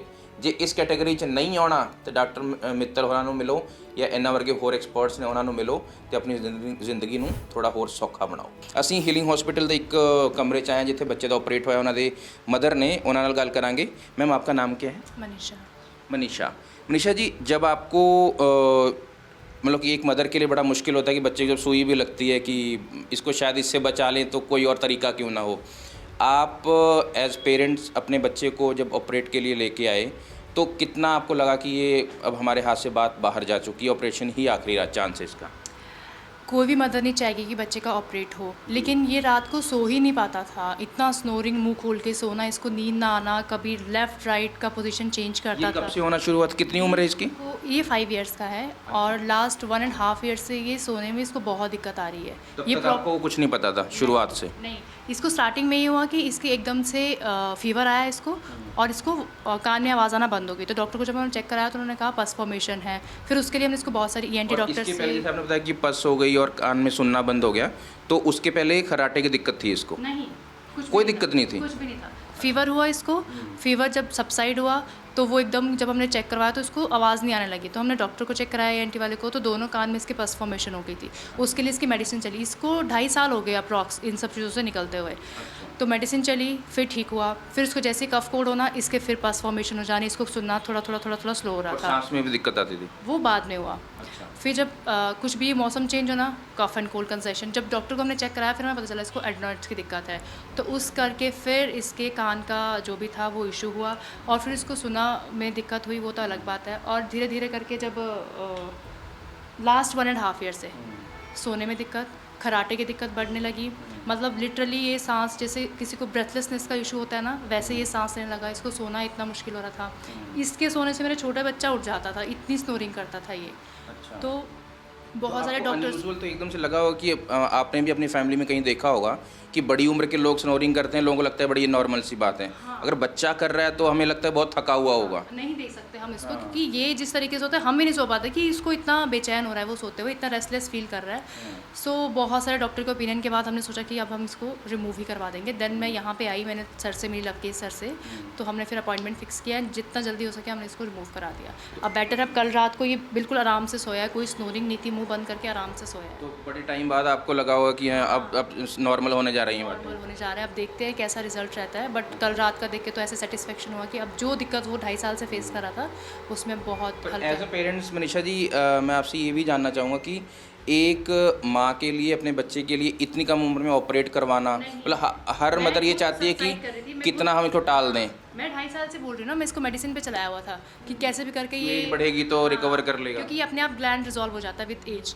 पर इसकी दिक्कत ज़्यादा बढ़ने लगी तो फिर हमें प्लान करना ही पड़ा इसकी सर्जरी का। अदरवाइज़ मैं भी अवॉइड कर रही थी कि विद एज ही रिमूव हो जाएगा खुद से, तो मुझे ज़रूरत नहीं पड़ेगी। पर नहीं, ऐसा नहीं है। अगर बच्चे को दिक्कत आ रही है तो आप इंस्टेंट रिमूव कराएं, क्योंकि आगे जाके वो बच्चा इतना डिस्टर्ब हो जाता है कि वो खुले मुंह से सांस लेना, वो अब इसको मुंह बंद करने की हैबिट ही नहीं है। ये मुंह खोल के ही सांस लेता है। अब मुझे इसको ये टीच कराना पड़ेगा, बेटा मुंह बंद रखना है, क्योंकि ये इतना टाइम के साथ ही जाएगा। विद लाइक ये सिम्टम थे इसके, ऐसे वो ब्रेथलेसनेस करता था, तो वो देखना मेरे लिए बहुत डिफ़िकल्ट था। तो फिर हमने इसको फटाफट रिमूव करवा दिया कि जितना जल्दी हो सके उतना बेटर है। ਇਹ ਮਨੀਸ਼ਾ ਮੈਮ ਜੋ ਬੱਚੇ ਦੇ ਮਦਰ ਨੇ, ਇਹਨਾਂ ਨੇ ਬੜੀ ਇੰਪੋਰਟੈਂਟ ਗੱਲ ਦੱਸੀ, ਜੋ ਡਾਕਟਰ ਲੋਕੇਸ਼ ਨਾਲ ਅਸੀਂ ਗੱਲ ਵੀ ਕਰ ਰਹੇ ਸੀ ਕਿ ਜਦੋਂ ਸਮੱਸਿਆ ਹੋਵੇ, ਜਦੋਂ ਤੁਸੀਂ ਉਸ ਵੇਲੇ ਹੀ ਕੰਮ ਕਰ ਲਓਗੇ, ਤੁਸੀਂ ਆਪਣੇ ਬੱਚੇ ਨੂੰ ਵੀ ਜਾਂ ਆਪਣੇ ਜੋ ਫੈਮਿਲੀ ਮੈਂਬਰ ਆ ਉਸ ਨੂੰ ਕਾਫੀ ਹੱਦ ਤੱਕ ਸੇਵ ਵੀ ਕਰ ਸਕਦੇ ਹੋ। ਜੋ ਮਨੀਸ਼ਾ ਜੀ ਹੋਰਾਂ ਨੇ ਕੀਤਾ, ਆਪਣੇ ਬੱਚੇ ਨੂੰ ਮੋਨੀਟਰ ਕੀਤਾ, ਇੱਕ ਮਦਰ ਹੋਣ ਦੇ ਨਾਤੇ ਦੇਰ ਤੱਕ ਟਾਲਣ ਦੀ ਵੀ ਕੋਸ਼ਿਸ਼ ਕੀਤੀ, ਪਰ ਅੰਤ ਉਹਨਾਂ ਨੇ ਹੁਣ ਇਸੀ ਏਜ ਦੇ ਵਿੱਚ ਬੱਚੇ ਦਾ ਇਲਾਜ ਕਰਵਾ ਲਿਆ। ਹੁਣ ਬੱਚਾ ਐਟਲੀਸਟ ਆਪਣੀ ਹੈਲਦੀ ਲਾਈਫ ਅੱਗੇ ਲੀਡ ਕਰ ਸਕੇਗਾ, ਆਪਣੀ ਪੜ੍ਹਾਈ ਵੱਲ ਧਿਆਨ ਦੇ ਸਕੇਗਾ, ਸਪੋਰਟਸ 'ਤੇ ਧਿਆਨ ਦੇ ਸਕੇਗਾ। ਇਸ ਕਰਕੇ ਇਹ ਨਾ ਸਮਝੋ ਕਿ ਜੋ ਘਰਾੜੇ ਲੈਣ ਦੀ ਸਮੱਸਿਆ ਹੈ, ਖਰਾਟਿਆਂ ਦੀ ਸਮੱਸਿਆ ਹੈ, ਇਹ ਕਿਸੇ ਇੱਕ ਪਰਟੀਕੂਲਰ ਏਜ 'ਚ ਆਉਂਦੀ ਹੈ। ਹਾਂ, ਗਰੋਥ ਵੀ, ਜਿਵੇਂ ਮੈਮ ਤੁਸੀਂ ਦੱਸ ਰਹੇ ਹੋ ਨਾ, ਗਰੋਥ ਵੀ ਹੈਂਪਰ ਹੁੰਦੀ ਹੈ। ਇਸ ਕਰਕੇ ਕਦੇ ਵੀ ਜੋ ਤੁਹਾਡੇ ਸਰੀਰ ਨਾਲ, ਤੁਹਾਡੇ ਪਰਿਵਾਰ ਦੇ ਮੈਂਬਰਾਂ ਦੇ ਸਰੀਰ ਨਾਲ ਕੋਈ ਸਮੱਸਿਆ ਹੈ ਤਾਂ ਡਾਕਟਰ ਕੋਲ ਜਾਓ। ਕੋਈ ਵੀ ਸਮੱਸਿਆ ਕਿਸੇ ਵੀ ਜੋ ਡਾਕਟਰ ਦੇ ਐਕਸਪਰਟ ਹੈਗੇ ਆ, ਪਰ ਦੇਰ ਨਾ ਕਰੋ, ਕਿਉਂਕਿ ਇਹਦਾ ਅਲਟੀਮੇਟ ਨੁਕਸਾਨ ਤੁਹਾਨੂੰ ਖੁਦ ਨੂੰ ਹੀ ਹੋਏਗਾ। ਉਹ ਲੋਕ ਨੇ ਜਿਨ੍ਹਾਂ ਨੇ ਇਲਾਜ ਕਰਵਾਇਆ ਤੇ ਸਕਸੈਸਫੁਲੀ ਅੱਜ ਸਾਡੇ ਨਾਲ ਖੜੇ ਨੇ ਗੱਲ ਕਰਨ ਦੇ ਲਈ। ਤਾਂ ਇਸ ਜਿੰਨੇ ਵੀ ਲੋਕ ਨੇ ਇੱਥੇ ਸਾਡੇ ਕੋਲ ਅਲੱਗ-ਅਲੱਗ ਉਮਰ ਵਰਗ ਦੇ ਲੋਕ ਨੇ, ਬੱਚੇ ਵੀ ਨੇ, ਥੋੜ੍ਹਾ ਜ਼ਿਆਦਾ ਉਮਰ ਦੇ ਵੀ ਲੋਕ ਨੇ। ਮੈਂ ਇਸ ਕਰਕੇ ਇਸ ਵੀਡੀਓ ਦੇ ਵਿੱਚ ਤੁਹਾਡੇ ਸਾਹਮਣੇ ਲੈ ਕੇ ਆ ਰਿਹਾ ਕਿ ਬੱਚਿਆਂ ਨਾਲ ਜੁੜੀ ਇਹ ਗੱਲ ਹੈ, ਤੇ ਬੱਚਿਆਂ ਨਾਲ ਵੀ ਗੱਲ, ਉਹਨਾਂ ਦੇ ਪੇਰੈਂਟਸ ਨਾਲ ਵੀ ਗੱਲ ਅਸੀਂ ਕਰਨੀ ਹੈ ਕਿ ਅਸਲ 'ਚ ਸਾਡੇ ਮਨ 'ਚ ਹੁੰਦਾ ਕੀ ਹੈ ਕਿ ਬੱਚਾ ਹੈ, ਛੋਟੀ ਉਮਰ ਹੈ, ਹੋ ਜਾਏਗਾ ਠੀਕ, ਇੰਨੀ ਟੈਨਸ਼ਨ ਲੈਣ ਦੀ ਲੋੜ ਨਹੀਂ। ਤਾਂ ਇੰਨੀ ਟੈਨਸ਼ਨ ਲੈਣ ਦੀ ਲੋੜ ਹੈ, ਕਿਉਂਕਿ ਇਹ ਸਮੱਸਿਆ ਤਾਂ ਹੈ ਇਹਦੇ ਵਿੱਚ ਹੀ। ਮੈਂ ਨਾ ਜਦੋਂ ਮੈਂ ਵੀਡੀਓ ਸ਼ੁਰੂ ਕਰ ਰਿਹਾ ਸੀ ਉਸ ਤੋਂ ਪਹਿਲਾਂ ਮੈਂ ਨਾਮ ਭੁੱਲ ਗਿਆ। ਬੇਟਾ ਕੀ ਨਾਮ ਦੱਸਿਆ ਤੁਸੀਂ ਆਪਣਾ? ਸਰਬਜੋਤ। ਸਰਬਜੋਤ ਕਿੰਨਾ ਪਿਆਰਾ ਬੱਚਾ ਹੈ। ਸਰਬਜੋਤ ਨੂੰ ਕੁਝ ਸਮੱਸਿਆ ਸੀਗੀ, ਤੁਸੀਂ ਇਹਨਾਂ ਦੇ ਪੇਰੈਂਟਸ ਹੈਗੇ ਹੋ ਜੀ? ਹਾਂਜੀ, ਇਸ ਨੂੰ ਕੁਝ ਸਲੀਪ ਐਪਨੀਆ, ਜੋ ਅੰਗਰੇਜ਼ੀ 'ਚ ਨਾਮ ਲੈ ਕੇ ਉਹਦੀ ਸਮੱਸਿਆ ਸੀਗੀ, ਪਰ ਹੁਣ ਇਹ ਬਿਲਕੁਲ ਠੀਕ ਹੈ, ਪੇਰੈਂਟਸ ਵੀ ਕਾਫੀ ਖੁਸ਼ ਨੇ ਇਹਦੇ ਵਿੱਚ, ਕਿਉਂਕਿ ਬੱਚਾ ਸਾਰੀ ਗੱਲ ਦਾ ਡਿਟੇਲ 'ਚ ਨਹੀਂ ਦੱਸ ਸਕਦਾ, ਇਸ ਕਰਕੇ ਪੇਰੈਂਟਸ ਨੂੰ ਨਾਲ ਅਸੀਂ ਲਿਆ। ਤੇ ਇਹਨੂੰ ਸਮੱਸਿਆ ਕਿੱਥੋਂ ਆ ਰਹੀ ਸੀ ਸ਼ੁਰੂ 'ਚ, ਤੇ ਹੁਣ ਸਮੱਸਿਆ ਦੇ ਹੱਲ ਕਿਵੇਂ? 3 ਸਾਲ ਦਾ। ਹੁਣ ਕਿੰਨੀ ਉਮਰ ਹੈ? ਸਾਹ ਲੈਣੇ ਚ ਨੂੰ ਬੜੀ ਪ੍ਰੋਬਲਮ ਸੀ। ਅੱਛਾ, ਤੇ ਸਾਹ ਲੈਣ 'ਚ ਕਿਸ ਤਰ੍ਹਾਂ ਤੁਹਾਨੂੰ ਲੱਗਿਆ ਮੈਨੂੰ ਵੀ ਸੌ ਨਹੀਂ ਪਾਉਂਦਾ ਸੀ? ਸੋ नहीं पाता था, साह नहीं आता था बिल्कुल भी, नक बंद, खांसी आनी लगातार पूरा दिन 24 घंटे। ਅੱਛਾ, कभी लोकल च ਤਾਂ ਮੈਂ ਦਿਖਾਇਆ ਹੀ ਹੈ ਸਾਰੀ ਜਗ੍ਹਾ। ਤੇ ਹੁਣ ਕਿੰਨੀ ਏਜ ਤੁਸੀਂ ਦੱਸੀ ਇਹਦੀ? 7 ਮਤਲਬ 3 ਸਾਲ ਤੋਂ ਸਮੱਸਿਆ ਸੀ। ਤੇ ਕਿੰਨੀ ਦੇਰ ਬਾਅਦ ਤੁਹਾਨੂੰ ਲੱਗਿਆ ਕਿ 4 ਸਾਲ ਹੋ ਗਏ। ਅੱਛਾ, ਤੇ ਕਦੋਂ ਲੱਗਿਆ ਕਿ ਇਹਦਾ ਆਪਰੇਸ਼ਨ ਸਾਨੂੰ ਕਰਾਉਣ ਦੀ ਲੋੜ ਹੈ ਜਾਂ ਡਾਕਟਰ ਸਾਹਿਬ ਕੋਲ ਜਾਣ ਦੀ ਲੋੜ ਹੈ? ਪਹਿਲੇ ਦੇਹਰਾਦੂਨ ਚੈੱਕ ਕਰਾਇਆ, ਉੱਥੇ ਉਹਨਾਂ ਨੇ ਗਲੇ ਦੀ ਕਰੀ, ਨੱਕ ਦੀ ਕਰੀ ਨਹੀਂ। ਅੱਛਾ, ਹਾਂਜੀ, ਉਹਨਾਂ ਨੇ ਨੱਕ ਦੀ ਵੀ ਪ੍ਰੋਬਲਮ ਦੱਸੀ ਥੀ ਨਾ। ਤੇ ਹੁਣ ਕਿੰਨੀ ਦੇਰ ਹੋ ਗਿਆ ਇਹਦਾ ਇਲਾਜ ਕਰਵਾਏ ਇਸ ਨੂੰ ਇੱਥੇ? ਹਾਂ ਤਾਂ 15-20 ਦਿਨ ਹੋ ਗਏ ਜੀ। 15 ਦਿਨ। ਹੁਣ ਬਿਲਕੁਲ ਠੀਕ ਲੱਗ ਰਿਹਾ ਤੁਹਾਨੂੰ? ਹੁਣ ਡਾਕਟਰ ਸਾਹ ਲੈਣੇ 'ਚ ਸਾਹਿਬ ਕੋਈ ਦਿੱਕਤ ਨਹੀਂ ਹੈ, ਜਿੱਦਾਂ ਹੁੱਥੂ ਆਉਂਦੇ ਥੇ ਬਾਰ-ਬਾਰ ਖਾਂਸੀ ਕਰ ਰਿਹਾ ਤਾਂ ਉਹ ਬਿਲਕੁਲ ਨਹੀਂ ਹੈ। ਤੇ ਮਤਲਬ ਇਹ ਕਿ ਰਾਤ ਨੂੰ ਸੌ ਨਹੀਂ ਪਾਉਂਦਾ ਹੋਊਗਾ, ਦਿਨੇ ਡਿਸਟਰਬ ਰਹਿੰਦਾ ਹੋਊਗਾ, ਨੀਂਦ ਨਹੀਂ ਪੂਰੀ? ਨਹੀਂ ਪਾਉਂਦਾ था, ਅਸੀਂ ਨਹੀਂ ਸੋ ਪਾਉਂਦੇ थे। ਮਾਲਿਸ਼ ਕਰ ਕਰਕੇ ਕਦੀ ਛਾਤੀ ਮਲਣੀ, ਕਮਰ ਮਲਣੀ, ਨੈਬੂਲਾਈਜ਼ਰ ਦੇਣਾ, ਸਟੀਮ ਦੇਣੀ, ਜਿੰਨੀ ਵੀ ਬਈ ਮੌਂਟੇਅਰ ਹੋਈ ਕੁਝ ਵੀ ਦਵਾਈਆਂ, दिन रात दवाइयाँ देनी, एंटीबायोटिक दुनिया भर दे देते। देहरादून भी ट्रीटमेंट कराया, विकास नगर ट्रीटमेंट कराया, लोकल च ਤਾਂ ਕੋਈ ਹਸਪੀਟਲ ਛੱਡਿਆ ਨਹੀਂ। ਤੇ ਹੁਣ ਫਾਈਨਲੀ ਇਹ ਤੁਸੀਂ ਹੁਣ ਠੀਕ ਹੋ ਗਿਆ ਹੈ? ਹਾਂਜੀ, ਹੁਣ ਠੀਕ ਹੋ ਗਿਆ, ਸਾਹ ਅੱਛੀ ਤਰ੍ਹਾਂ ਲੈਂਦਾ। ਕਿਉਂਕਿ ਮੈਂ ਇਹ ਬਾਰ-ਬਾਰ ਇਸ ਕਰਕੇ ਕਰ ਰਿਹਾ ਕਿ ਇਹ ਮੈਨੂੰ ਵੀ ਇਹ, ਕਿਉਂਕਿ ਇੱਕ ਪੇਰੈਂਟ ਹੋਣ ਦੇ ਨਾਤੇ ਮੈਨੂੰ ਵੀ ਇਹ ਚੀਜ਼ ਇੰਪੈਕਟ ਕਰਦੀ ਹੈ ਕਿ ਛੋਟੇ ਬੱਚੇ ਨੂੰ ਤੇ ਇਹ ਸਮੱਸਿਆ ਜੇ ਆ ਰਹੀ ਹੈ ਤੇ ਇਹਦਾ ਪੂਰੀ ਜ਼ਿੰਦਗੀ ਪਈ ਹੈ। ਜੇ ਅਸੀਂ ਉਸ 'ਚ ਇਗਨੋਰ ਕਰਾਂਗੇ ਫਿਰ ਸਾਡੀ ਸਮਝ 'ਚ ਪ੍ਰੋਬਲਮ ਹੈਗੀ ਹੈ। ਕੁਝ ਬੱਚੇ ਹੋਰ ਵੀ ਨੇ, ਪਹਿਲਾਂ ਮੈਂ ਬੱਚਿਆਂ ਨਾਲ ਗੱਲ ਇਸ ਕਰਕੇ ਕਰ ਰਿਹਾ ਉਹਨਾਂ ਦੇ ਪੇਰੈਂਟਸ ਨਾਲ, ਕਿਉਂਕਿ ਸਾਡੇ ਪਰਿਵਾਰ 'ਚ ਬੱਚੇ ਨੇ ਔਰ ਬੱਚਿਆਂ ਤੋਂ ਵੱਧ ਕੇ ਕੁਝ ਨਹੀਂ ਹੁੰਦਾ ਕਿਸੇ ਵਾਸਤੇ ਵੀ। ਇਸ ਕਰਕੇ ਉਹਨਾਂ ਦੇ ਇਲਾਜ, ਉਹਨਾਂ ਦੀ ਹੈਲਥ ਸਾਡੇ ਵਾਸਤੇ ਬਹੁਤ ਇੰਪੋਰਟੈਂਟ ਹੁੰਦੀ ਹੈ। ਇਹ ਬੱਚਾ ਕਿਸ ਦੇ ਨਾਲ ਹੈ ਜੀ? ਤੁਹਾਡੇ ਨਾਲ ਹੈ। ਅੱਛਾ, ਕੀ ਨਾਮ ਹੈ ਬੇਟਾ? ਅਨਿਰੁੱਧ। ਨਾਮ ਬੜਾ ਸੋਹਣਾ ਹੈ। ਤੇ ਕਦੋਂ ਮੈਂ ਪੰਜਾਬੀ 'ਚ ਪੁੱਛਣਾ, ਜੇ ਤੁਸੀਂ ਜਿਹੜੀ ਭਾਸ਼ਾ 'ਚ ਬੋਲ ਸਕਦੇ ਬੋਲ ਦੇਣਾ। ਅਨਿਰੁੱਧ ਨੂੰ ਕਦੋਂ ਤੋਂ ਦਿੱਕਤ ਆਣੀ ਸ਼ੁਰੂ ਹੋਈ ਸੀ? इसको तो 4-5 साल से काफ़ी दिक्कत थी। हिमाचल में काफ़ी डॉक्टरों को दिखाया मैंने। अच्छा, फिर हम पीजीआई आए थे। पीजीआई कितों हिमाचल तो कितों आए हो? हम कांगड़ा से आए हैं। कांगड़ा। हाँ जी, कांगड़ा से आए हुए हम। फिर हमें जैसे हम डीएमसी वगैरह बोला था, हम पीजीआई भी गए थे। पीजीआई वालों ने बोला कि हम नहीं करेंगे ऑपरेट। फिर हमने यहाँ पे आए, फिर हमें अच्छा रिस्पॉन्स मिला, फिर इसका हमने ऑपरेट करवाया। अच्छा, इसको दिक्कत कब से होती थी? तो दिक्कत 4-5 साल से बीमार ही रहता था ये। जैसे 10 दिन इसको मेडिसिन चलती थी, 10 दिन हॉस्पिटल में एडमिट रहता था, फिर उसके बाद फिर बीमार हो जाता था ये। इसको इन्फेक्ट जल्दी ज़्यादा प्रॉब्लम हो जाती थी। तो कब से इसको समस्या आनी शुरू हुई थी? इसको 4-5 साल से ज़्यादा। अभी कितने साल का है? अभी ये 13 का है। 13 का है। तो मतलब एक मदर होने के नाते आपको भी लगा हो कि ठीक हो जाएगा, थोड़ी ये दवाई वो दवाई? बीच में खाना वगैरह बिल्कुल छोड़ देता था, टोटली कुछ नहीं खाता था ये। अच्छा, हाँ, पानी भी नहीं पिए जाता था इससे। इसको इतनी पेन होती तो थी ना आप गले बता रहे कि 4-5 साल से दिक्कत आनी शुरू हुई, तो कितने साल में आपको लगा कि ऑपरेशन की ज़रूरत है? कब आपने मन बनाया? डॉक्टर ने काफ़ी टाइम से बोला था, अच्छा। पर हमें सजेस्ट नहीं किया था। उन्होंने बोला कि 1 साल में 8 बार प्रॉब्लम होगी तब हम ऑपरेट करेंगे। अच्छा, हाँ जी। तो फाइनली अभी आपको सेटिस्फेक्शन है कि अभी ये ठीक है? तो किसको क्या दिक्कत क्या होती थी सोने में? कोई में जैसे सोता था तो बड़ी आवाज़ आती थी, जिससे इसके पास में खराटे वगैरह लेने की? हाँ, इसने नाक से इसको सांस नहीं लिया जाता था, फिर बीच बीच में इसको हिलाना पड़ता था। तो अभी ये बिल्कुल ठीक है। कब हुआ था ऑपरेशन? इसका 30 दिसंबर को हुआ था। 30 दिसंबर को। अभी आप चेकअप के लिए वैसे आए हुए हैं? तो अभी ठीक है? अब सो जाते हो? अब खेल वेल के आराम से नींद आ जाती है? चलो, वेरी गुड। अभी ये असी बच्चे ਨਾਲ ਗੱਲ ਕੀਤੀ, अभी आपने इसके 13 साल उम्र बताई ना? हाँ सर। तो इस बच्चे ਨੂੰ भी कोई समस्या सी? ये सेम समस्या। कितनी एज है इसकी? 5 साल। 5 साल। क्या नाम है आपका? तनिष। नाम दसन वास्ते तैयार है। अच्छा, तो अभी ये बिल्कुल ठीक है? बिल्कुल ठीक है। तो इसका भी ऑपरेट करवाना पड़ा आपको? तो अभी 5 साल का है, तो इसको कितने साल से समस्या आ रही थी? इसको 3-4 साल हो गए थे। मतलब कि मैं ये समझ लूँ कि 1-1.5 साल से ही दिक्कत आनी शुरू हो गई थी? ज़्यादा प्रॉब्लम हो गई थी। अब तो सांस नहीं आती थी इसको, अच्छा, तो फिर ऑपरेट करवाना ही पड़ा हमें। तो ये वैसे ही खराटे लेना या उठ के बैठ जाना दिक्कत होना ना? Same position. जैसे डॉक्टर साहब ने मुझे ਜਦੋਂ ਮੈਂ ਇਹ ਗੱਲ ਕਰ ਰਿਹਾ ਸੀ ਡਾਕਟਰ ਸਾਹਿਬ ਨਾਲ ਕਿ ਜਦੋਂ ਬੱਚਿਆਂ ਨੂੰ ਇਹ ਸਮੱਸਿਆ ਆਉਂਦੀ ਤਾਂ ਫਿਰ ਉਹਨਾਂ ਦੇ ओवरऑल ग्रोथ 'ਚ भी ये समस्या आती है। जैसे कि अभी 5 साल का है, 5 साल का बच्चा थोड़ा सा और भी शरीर के रूप से बड़ा दिखता है, वो मुझे लगता है इसका भी इम्पैक्ट पड़ा होगा कि खाना पीना सही से नहीं खाना, ये सारी चीज़ें भी आती थी इसको? खाने में कोई दिक्कत नहीं करता थी, था, लेकिन सोने में और सोने में दिक्कत दिक्कत थी इसको। अच्छा, अभी कब करवाया था ऑपरेट? इसका 25 मार्च को। 25 मार्च अप्रैल, हम लोग 1 महीने से ज़्यादा हो गया। हाँ जी। अच्छा, तो अब ये बिल्कुल ठीक है सारी, है? अब खाना वाना खाना, घूमना फिरना, सोना, अब वो कोई आपको समस्या नहीं होती सोने में इसको? अब तो ठीक है, अब तो बिल्कुल फाइनल हो गया। ਤਾਂ ਅਸੀਂ ਤੁਹਾਨੂੰ ਦਿਖਾਇਆ 12-13 ਸਾਲ ਦਾ ਵੀ ਬੱਚਾ ਦਿਖਾਇਆ, 6-7 ਸਾਲ ਦਾ ਵੀ ਦਿਖਾਇਆ, 5 ਸਾਲ ਦੇ ਬੱਚੇ ਨੂੰ ਵੀ ਇਹ ਸਮੱਸਿਆ ਇਹ ਹੋਈ। ਹੋਰ ਵੀ ਏਜ ਗਰੁੱਪ ਵਾਲਿਆਂ ਕੋਲ ਚੱਲਦੇ ਹਾਂ। ਹੁਣ ਤਾਂ ਬੱਚਿਆਂ ਦੀ ਅਸੀਂ ਤੁਹਾਨੂੰ ਗੱਲ ਦੱਸੀ। ਜਦੋਂ ਇਹ ਵੀਡੀਓ ਮੈਂ ਸ਼ੁਰੂ ਕਰ ਰਿਹਾ ਸੀ ਤਾਂ ਇੱਕ ਅੰਕਲ ਜੀ ਮੇਰੇ ਕੋਲ ਖੜੇ ਸੀ ਤੇ ਆਪਣੀ ਫੋਟੋ ਦਿਖਾ ਰਹੇ ਸੀ ਆਪਣੇ ਫੋਨ 'ਚ। ਇਹਨਾਂ ਦਾ ਜੋ weight ਤੁਸੀਂ ਹੁਣ ਦੇਖ ਰਹੇ ਹੋ, ਇਸ ਤੋਂ ਪਹਿਲਾਂ ਕਿੰਨਾ weight ਸੀ ਤੁਹਾਡਾ ਤੇ ਹੁਣ ਕਿੰਨਾ ਰਹਿ ਗਿਆ? 130 ਤੋਂ 102 ਰਹਿ ਗਿਆ ਜੀ। 130 ਤੋਂ 102। ਆ ਮੇਰੀ ਪਹਿਲੀ ਫੋਟੋ ਹੈ ਜੀ। ਇਹਨਾਂ ਦੀ ਪਹਿਲਾਂ ਇੰਨੇ ਜ਼ਿਆਦਾ ਸੀ ਕਿ ਫੋਨ 'ਚ ਵੀ ਨਹੀਂ ਆ ਰਹੇ। ਅੱਛਾ, ਤੇ ਮਤਲਬ ਤੁਸੀਂ ਡਾਕਟਰ ਕੋਲ ਕਿਉਂ ਆਏ ਇਸ ਕਰਕੇ? ਮੈਂ ਡੀਐਮਸੀ ਦਾਖਲ ਰਿਹਾ ਪਿਛਲੇ ਸਾਲ ਇਸੇ ਦਿਨਾਂ 'ਚ ਹੀ, ਫਰਵਰੀ 'ਚ। ਉਹ ਮੈਨੂੰ ਸਮੱਸਿਆ ਆ ਰਹੀ ਸੀ ਤੁਹਾਨੂੰ? ਮੈਨੂੰ ਨੀਂਦ ਨਹੀਂ ਆਉਂਦੀ ਸੀ, ਘਰਾੜੇ ਵੱਜਦੇ ਸੀ, ਮੋਟਰਸਾਈਕਲ ਚਲਾਉਂਦਿਆਂ ਸੋ ਜਾਂਦਾ ਸੀ, ਗੱਡੀ ਚਲਾਉਂਦਿਆਂ ਸੋ ਜਾਂਦਾ। ਗੱਡੀ ਚਲਾਉਂਦੇ ਮੋਟਰਸਾਈਕਲ ਚਲਾਉਂਦੇ ਵੀ? ਹਾਂਜੀ, ਜਿੱਦਾਂ ਤੁਸੀਂ ਮੈਨੂੰ ਕਹੋ ਵੀ ਇੱਥੇ 10 ਕਦਮ ਚਲੇ ਜਾਓ, ਸਾਹ ਚੜ ਜਾਂਦਾ ਸੀ, ਮੇਰੇ ਕੋਲ ਤੁਰਿਆ ਨਹੀਂ ਜਾਂਦਾ ਸੀ।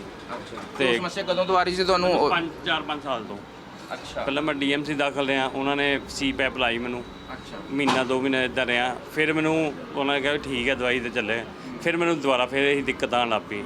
ਫਿਰ ਮੈਂ ਸਰ ਦਾ ਵੀਡੀਓ ਦੇਖਿਆ, ਫਿਰ ਮੈਂ ਇੱਥੇ ਆਇਆ ਸੀ 18 ਤਰੀਕ ਨੂੰ। ਮੈਨੂੰ 18 ਨੂੰ ਰਾਤ ਨੂੰ ਸਾਹ ਰੁਕ ਗਿਆ ਸੀ ਤੇ ਨੀਂਦ ਨਹੀਂ ਆ ਰਹੀ ਸੀ। ਮੈਂ 19 ਨੂੰ ਇੱਥੇ ਆਇਆ ਤੇ ਇਹਨਾਂ ਨੇ ਮੇਰਾ ਚੈੱਕਅਪ ਕੀਤਾ ਸਾਰਾ। ਫਿਰ ਇੱਕ ਮਸ਼ੀਨ ਦਿੱਤੀ ਚੈੱਕ ਕਰਨ ਲਈ, ਉਹ 'ਚ ਮੇਰਾ 25% ਹਾਰਟ ਨੂੰ ਜਿਹੜਾ ਸੀਗਾ ਪੰਪਿੰਗ ਜਾ ਰਹੀ ਸੀ ਤੇ ਨੀਂਦ ਨਹੀਂ ਆਉਂਦੀ ਸੀ, ਘਰਾੜੇ ਪੂਰੇ ਵੱਜਦੇ ਸੀ, ਜਿੰਨੇ ਹੁੰਦੇ ਉਹ ਤੋਂ ਡਬਲ ਸੀ। ਤੇ 20 ਨੂੰ ਇਹਨਾਂ ਨੇ ਮੇਰਾ ਆਪਰੇਟ ਕੀਤਾ। ਉਸ ਤੋਂ ਬਾਅਦ ਮੈਨੂੰ ਕੋਈ ਦਿੱਕਤ ਨਹੀਂ। ਮੇਰਾ ਹੁਣ 102 ਕਿਲੋ ਵਜ਼ਨ ਹੈ 130 ਤੋਂ। ਤੁਸੀਂ weight ਆਪਣਾ ਫਿਰ ਡਾਊਨ ਕੀਤਾ ਉਸ ਹਿਸਾਬ ਨਾਲ? ਐਕਸਰਸਾਈਜ਼ ਸਰ ਨੇ ਡਾਊਨ ਕਰਾਇਆ ਜੀ, ਮੈਂ ਨਹੀਂ ਕੀਤਾ। ਸਰ ਨੇ ਡਾਈਟ ਮੇਰੀ ਫਿੱਟ ਕੀਤੀ, ਉਹਨਾਂ ਮੇਰਾ ਵਜ਼ਨ ਲੂਜ਼ ਹੋਇਆ। ਹੁਣ ਮੈਨੂੰ ਕੋਈ ਦਿੱਕਤ ਨਹੀਂ। ਮੈਂ ਹੁਣ ਦਿੱਲੀ ਵੀ ਜਾ ਕੇ ਆਇਆ, ਹਿਮਾਚਲ ਵੀ ਜਾ ਕੇ ਆਇਆ। ਡਰਾਈਵ ਪ੍ਰੋਪਰ ਕਰ ਲੈਂਦੇ? ਹਾਂ, ਕੋਈ ਦਿੱਕਤ ਨਹੀਂ ਹੈ। ਮੈਂ ਤੁਹਾਨੂੰ ਤਾਂ ਕੋਈ ਸਮੱਸਿਆ ਨਹੀਂ ਹੈ ਨਾ ਇਸ ਜੋ ਸਰ ਨੂੰ ਸੀ? ਬਟ ਵੈਸੇ ਸਮੱਸਿਆ ਸੀਗੀ ਇਹਨਾਂ ਦੇ ਕਰਕੇ ਤੁਹਾਨੂੰ ਵੀ ਨੀਂਦ ਨਾ ਪੂਰਾ ਹੋਣਾ ਔਰ ਡਿਸਟਰਬ ਕਰਨਾ। ਹਾਂ, ਧਿਆਨ ਤਾਂ ਰੱਖਣਾ ਪੈਂਦਾ ਸੀ ਨਾ ਰਾਤ ਨੂੰ, ਬਈ ਗਿਰ ਗੁਰ ਨਾ ਜਾਣ ਸੋ ਕੇ। ਮਤਲਬ ਰਾਤ ਨੂੰ ਤੁਸੀਂ ਆਪ ਨਹੀਂ ਸੋਣਾ ਔਰ ਘਰਾੜਿਆਂ ਕਰਕੇ ਇਹਨਾਂ ਨੂੰ ਬਿਠਾ ਦੇਣਾ ਹੈ ਨਾ? ਆਦੇ ਕਮਰੇ ਵਾਲੇ ਨੂੰ ਨਹੀਂ ਸੌਣ ਦਿੰਦਾ ਸੀ। ਹਾਂ, ਤੇ ਹੁਣ ਘੱਟੇ ਇਹ ਚੀਜ਼ ਠੀਕ ਹੋ ਗਈ? 90% ਫਰਕ ਹੈ ਪੂਰਾ, ਯਾਨੀ ਕਿ 90% ਫਰਕ ਹੈ ਹੁਣ। ਅੱਛਾ। ਕਿੰਨੇ ਦਿਨ ਚ ਡਿਸਚਾਰਜ ਹੋ ਗਏ ਸੀ ਤੁਸੀਂ ਆਪਰੇਸ਼ਨ ਤੋਂ ਬਾਅਦ? ਮੈਂ 21 ਨੂੰ ਦਾਖਲ ਹੋਇਆ ਸੀ, 26 ਨੂੰ ਮੈਨੂੰ ਛੁੱਟੀ ਮਿਲ ਗਈ ਸੀ। ਸਰ ਤੁਸੀਂ ਵੀ ਕੁਝ ਕਰਾਇਆ ਸੀ ਆਪਣਾ ਇਲਾਜ ਤੇ ਤੁਹਾਨੂੰ ਕੀ ਸਮੱਸਿਆ ਆ ਰਹੀ ਸੀ? ਮੈਨੂੰ ਐਕਚੁਅਲੀ 1.5 ਸਾਲ ਤੋਂ ਆ ਰਹੀ ਸੀ ਪ੍ਰੋਬਲਮ। ਅੱਛਾ। ਮੇਰੀ ਪੋਸਟਿੰਗ ਹੋਈ ਸ਼ਿਮਲਾ। ਅੱਛਾ। ਪਹਿਲਾਂ ਮੈਂ ਉੱਥੇ ਹਾਈ ਐਲਟੀਟਿਊਡ ਹੈ ਵੀ ਉਹਦੇ ਕਰਕੇ ਮੇਰਾ ਸਾਹ ਰੁਕਦਾ ਰਾਤ ਨੂੰ। 2 ਵਜੇ ਉੱਠਦਾ ਸੀ ਮੈਂ, ਮੈਨੂੰ ਬੜੀ ਹੁੰਦੀ ਸੀ ਉਸ ਤੋਂ ਬ੍ਰੈਥਲੈਸਨੈਸ। ਪਹਿਲਾਂ ਕੋਈ ਸਮੱਸਿਆ ਨਹੀਂ ਸੀ ਪੋਸਟਿੰਗ ਤੋਂ ਪਹਿਲਾਂ? ਨਹੀਂ ਸੀ, ਉਸ ਤੋਂ ਪਹਿਲਾਂ ਵੀ 6 ਮਹੀਨੇ ਲੇਕਿਨ ਉਸ ਤੋਂ ਜ਼ਿਆਦਾ ਹੋ ਗਈ। ਅੱਛਾ। ਫਿਰ ਮੈਂ ਇੱਕ ਦਿਨ ਕਾਰ ਚਲਾ ਸੀ, ਚਾਰਜਰ ਸੌ ਗਿਆ ਔਰ ਐਕਸੀਡੈਂਟ ਹੋ ਗਿਆ। ਕਾਰ ਚਲਾਉਂਦੇ ਡਰਾਈਵ ਕਰ ਰਿਹਾ ਸੀ, ਨੀਂਦ ਆ ਗਈ ਮੈਨੂੰ। ਉਦੋਂ ਮੈਨੂੰ ਬਾਅਦ 'ਚੋਂ ਪਤਾ ਲੱਗਾ ਜਦੋਂ ਹਸਪੀਟਲ ਮੈਨੂੰ ਹੋਸ਼ ਆਇਆ। ਤੇ ਕਿਉਂਕਿ ਇਹ ਸਰ ਦੀ ਜਿਹੜੀ ਗੱਲ ਬੜੀ ਜ਼ਰੂਰੀ ਇਸ ਕਰਕੇ ਵੀ ਸੁਣਨਾ ਔਰ ਇਹਨਾਂ ਦੀ ਵੀ ਗੱਲ ਇਸ ਕਰਕੇ ਸੁਣਨਾ ਜ਼ਰੂਰੀ ਸੀ ਕਿਉਂਕਿ ਜਦੋਂ ਵੀ ਗੱਡੀ ਚਲਾਉਂਦੇ ਹੋਏ ਨੂੰ ਤੁਹਾਨੂੰ ਇਹ ਸਮੱਸਿਆ ਹੈ ਔਰ ਇਹ ਆਪਣੀ ਫੈਮਿਲੀ ਵੀ ਤੁਸੀਂ ਨਾਲ ਲੈ ਕੇ ਤੁਰ ਰਹੇ ਹੋ ਔਰ ਖੁਦ ਵੀ ਜਾ ਰਹੇ ਹੋ ਤਾਂ ਇਹ ਸਿਰਫ ਤੁਹਾਡੀ ਸੁਰੱਖਿਆ ਨਹੀਂ ਹੈ, ਤੁਹਾਡੀ ਫੈਮਿਲੀ ਦੇ ਨਾਲ ਵੀ ਜੁੜੀ ਹੋਈ ਹੈ। ਇਸ ਕਰਕੇ ਜੇ ਤੁਹਾਨੂੰ ਲੱਗਦਾ ਹੈ ਕਿ ਤੁਹਾਨੂੰ ਘਰਾੜਿਆਂ ਦੀ ਸਮੱਸਿਆ ਹੈਗੀ ਹੈ, ਬੈਠੇ ਕੁਰਸੀ ਤੇ ਵੀ ਤੁਹਾਨੂੰ ਇਹ ਸਮੱਸਿਆ ਆਉਣ ਲੱਗ ਜਾਂਦੀ ਹੈ, ਤਾਂ ਜੇ ਤੁਸੀਂ ਗੱਡੀ ਚਲਾਉਂਦੇ ਹੋ, ਡਰਾਈਵ ਰੋਜ਼ਾਨਾ ਕਰਦੇ ਹੋ ਤਾਂ ਇਸ ਮਾਮਲੇ 'ਚ ਵੀ ਤੁਹਾਨੂੰ ਡਾਕਟਰ ਨੂੰ ਮਿਲਣਾ ਚਾਹੀਦਾ ਹੈ। ਜ਼ਰੂਰੀ ਨਹੀਂ ਕਿ ਹਰ ਇੱਕ ਚੀਜ਼ ਆਪਰੇਸ਼ਨ ਨਾਲ ਹੀ ਠੀਕ ਹੁੰਦੀ ਹੈ, ਉਸ ਤੋਂ ਪਹਿਲਾਂ ਵੀ ਦਵਾਈਆਂ ਨਾਲ ਵੀ ਜਾਂ ਹੋਰ ਥੈਰੇਪੀ ਨਾਲ ਇਹ ਚੀਜ਼ ਠੀਕ ਹੋ ਸਕਦੀ ਹੈ। ਇਸ ਵੀਡੀਓ ਦਾ ਮਕਸਦ ਇਹ ਨਹੀਂ ਕਿ ਸਾਰਿਆਂ ਨੇ ਆਪਰੇਸ਼ਨ ਹੀ ਕਰਾਉਣਾ, ਪਰ ਸਾਡੇ ਕੋਲ ਉਹ ਲੋਕ ਖੜੇ ਨੇ ਜਿਨ੍ਹਾਂ ਦਾ ਕੇਸ ਜ਼ਿਆਦਾ ਵਿਗੜ ਗਿਆ ਸੀ, ਜਿਹਨੂੰ ਆਪਰੇਸ਼ਨ ਤੱਕ ਜਾਣਾ ਪਿਆ ਸੀ ਤੇ ਉਹਨਾਂ ਦੇ ਵਿੱਚ ਸਰ ਵੀ ਆਉਂਦੇ ਨੇ। ਫਿਰ ਤੁਹਾਨੂੰ ਲੱਗਿਆ ਵੀ ਮਤਲਬ ਉਸ ਵੇਲੇ ਤੁਹਾਨੂੰ ਲੱਗਿਆ ਕਿ ਜਦੋਂ ਐਕਸੀਡੈਂਟ ਹੋਇਆ ਤੁਹਾਡਾ ਕਿ ਨਹੀਂ ਇਹ ਤਾਂ ਬੜੀ ਸਮੱਸਿਆ ਵਾਲੀ ਗੱਲ ਹੈਗੀ ਹੈ? ਕੀ ਹੈ, ਜੋ ਮੈਂ ਕੰਮ ਕਰਦਾ ਸੀ, ਜੇ ਮੋਬਾਈਲ ਹੈ ਹੱਥ 'ਚੋਂ ਨਿਕਲ ਜਾਂਦਾ ਸੀ ਕਈ ਵਾਰ, ਹੱਥ 'ਚੋਂ ਨਿਕਲ ਜਾਣਾ। ਜੇ ਗਲਾਸ ਪੀ ਰਹੇ ਹਾਂ ਪਾਣੀ, ਉਹ ਥੱਲੇ ਨਿਕਲ ਜਾਣਾ। ਤੇ ਜਿਵੇਂ ਗ੍ਰਿਪ ਨਹੀਂ ਹੁੰਦਾ ਸੀ, ਗ੍ਰਿਪ ਨਹੀਂ ਬਣਦੀ ਸੀ। ਗ੍ਰਿਪ ਨਹੀਂ। ਫਿਰ ਮੈਨੂੰ ਨੀਂਦ ਤਾਂ ਬਹੁਤ ਜ਼ਿਆਦਾ ਆਉਂਦੀ ਸੀ, ਜਿਵੇਂ ਮੈਂ ਨਹੀਂ ਵੀ ਚਲਾ ਰਿਹਾ, ਕਿ ਮੈਂ ਡਰਾਈਵਰ ਚਲਾ ਰਿਹਾ, ਪਿੱਛੇ ਬੈਠਾ ਮੈਂ, ਮੈਨੂੰ ਨੀਂਦ ਆ ਜਾਂਦੀ ਸੀ, ਬਸ ਐਵੇਂ ਸੌਂ ਗਿਆ। ਭਾਵੇਂ ਰਾਤ ਭਰ ਸੁੱਤੇ ਹੋਏ ਤਾਂ ਹਾਂ, ਕੁਛ ਨਹੀਂ, ਰਾਤ ਨੂੰ ਨੀਂਦ ਆਉਂਦੀ ਨਹੀਂ, ਦਿਨੇ ਆਉਂਦੀ ਸੀਗੀ ਨੀਂਦ। ਰਾਤ ਨੂੰ ਹੋ ਗਏ ਨਾ। ਬਸ ਉਹਦੇ ਕਰਕੇ ਸੀਗਾ ਵੀ ਰਾਤ ਨੂੰ ਤਾਂ ਮੈਂ ਜਾਗਦਾ ਰਹਿੰਦਾ, ਟੀਵੀ ਦੇਖਦਾ ਰਹਿੰਦਾ, ਨਹੀਂ ਹੈ। ਫਿਰ ਜਦੋਂ ਉੱਠਣ ਟਾਈਮ ਹੁੰਦਾ ਉਦੋਂ ਨੀਂਦ ਆ ਜਾਂਦੀ ਸੀ। ਅੱਛਾ। ਮੇਨ ਪਰ ਇਹ ਸੀਗਾ, ਬਸ ਮਤਲਬ ਨੀਂਦ ਤਾਂ ਜ਼ਿਆਦਾ ਮੇਰਾ ਸੀਗਾ। ਤੇ ਹੁਣ ਤੁਸੀਂ ਕਾਫੀ ਠੀਕ ਹੋ? ਹਾਂ, ਬਿਲਕੁਲ ਮੇਰਾ ਹੁਣੀ ਹੋਇਆ, 15 ਦਿਨ ਪਹਿਲਾਂ ਹੀ ਹੋਇਆ। ਅੱਛਾ, ਹੁਣ ਨਾਰਮਲ ਚੈੱਕਅਪ ਵਾਸਤੇ ਆ ਰਹੇ ਹੋ? Yes, routine. ਤੇ ਸਾਡੇ ਨਾਲ ਕੁਝ ਹੋਰ ਵੀ ਪੇਸ਼ੈਂਟਸ ਜੁੜ ਗਏ ਨੇ ਜੋ ਇਹ ਗੱਲ ਦੱਸਣਗੇ ਕਿ ਭਾਈ ਸਾਹਿਬ ਨੂੰ ਤੁਸੀਂ ਦੇਖ ਰਹੇ ਹੋ ਕਿ ਇਹਨਾਂ ਦੀ ਏਜ ਬਹੁਤ ਜ਼ਿਆਦਾ ਨਹੀਂ ਹੈ, ਪੂਰੇ ਫਿੱਟ ਫੁੱਟ ਨੇ, ਪਰ ਇਹ ਆਪਣੇ ਘਰਦਿਆਂ ਨੂੰ ਬਹੁਤ ਤੰਗ ਕਰਦੇ, ਖਾਸ ਕਰਕੇ ਆਪਣੇ ਵਾਈਫ ਨੂੰ। ਉਹ ਇਸ ਕਰਕੇ ਤੰਗ ਕਰਦੇ ਕਿ ਇਹ ਸੌਣ ਨਹੀਂ ਦਿੰਦੇ, ਨਾ ਆਪ ਸੌਂਦੇ ਨਾ ਸੌਣ ਦਿੰਦੇ। ਤੇ ਸਰ ਤੁਹਾਡੀ ਸਮੱਸਿਆ ਕੀ ਸੀ, ਤੁਸੀਂ ਇਹ ਦੱਸ ਸਕਦੇ हो? मेरी समस्या ये थी कि है ना, मैं रात को सो नहीं पाता था। रात को मतलब सोता था तो क्या था, प्रॉब्लम होती थी, इनको ज़्यादा प्रॉब्लम होती थी मुझसे ज़्यादा। मेरी पहले भी 2 सर्जरी हो चुकी है गंगाराम हॉस्पिटल में, दिल्ली में। अच्छा। फर्स्ट सर्जरी हुई, उसके बाद भी मुझे कोई रिलीफ नहीं मिला सर्जरी के बाद। उसके बाद एक गले की सर्जरी हुई मेरी, सेकेंड सर्जरी के बाद भी मुझे कोई ऐसा रिलीफ नहीं मिला, मेरी प्रॉब्लम बढ़ती ही जा रही थी दिन ब दिन।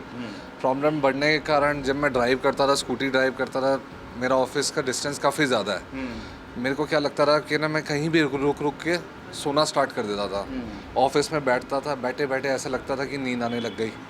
कई बार मेरा स्टाफ देख के मुझे हंसता था, तो मुझे लगता था, फील होता था, इनको फील होता था, रात को ये नहीं सो पाते थे, नींद पूरी नहीं होती थी। तो 2 सर्जरी के बाद फर्स्ट सर्जरी मेरी हुई सन 2022 में। अच्छा। सेकंड सर्जरी हुई मेरी सन 2023 में।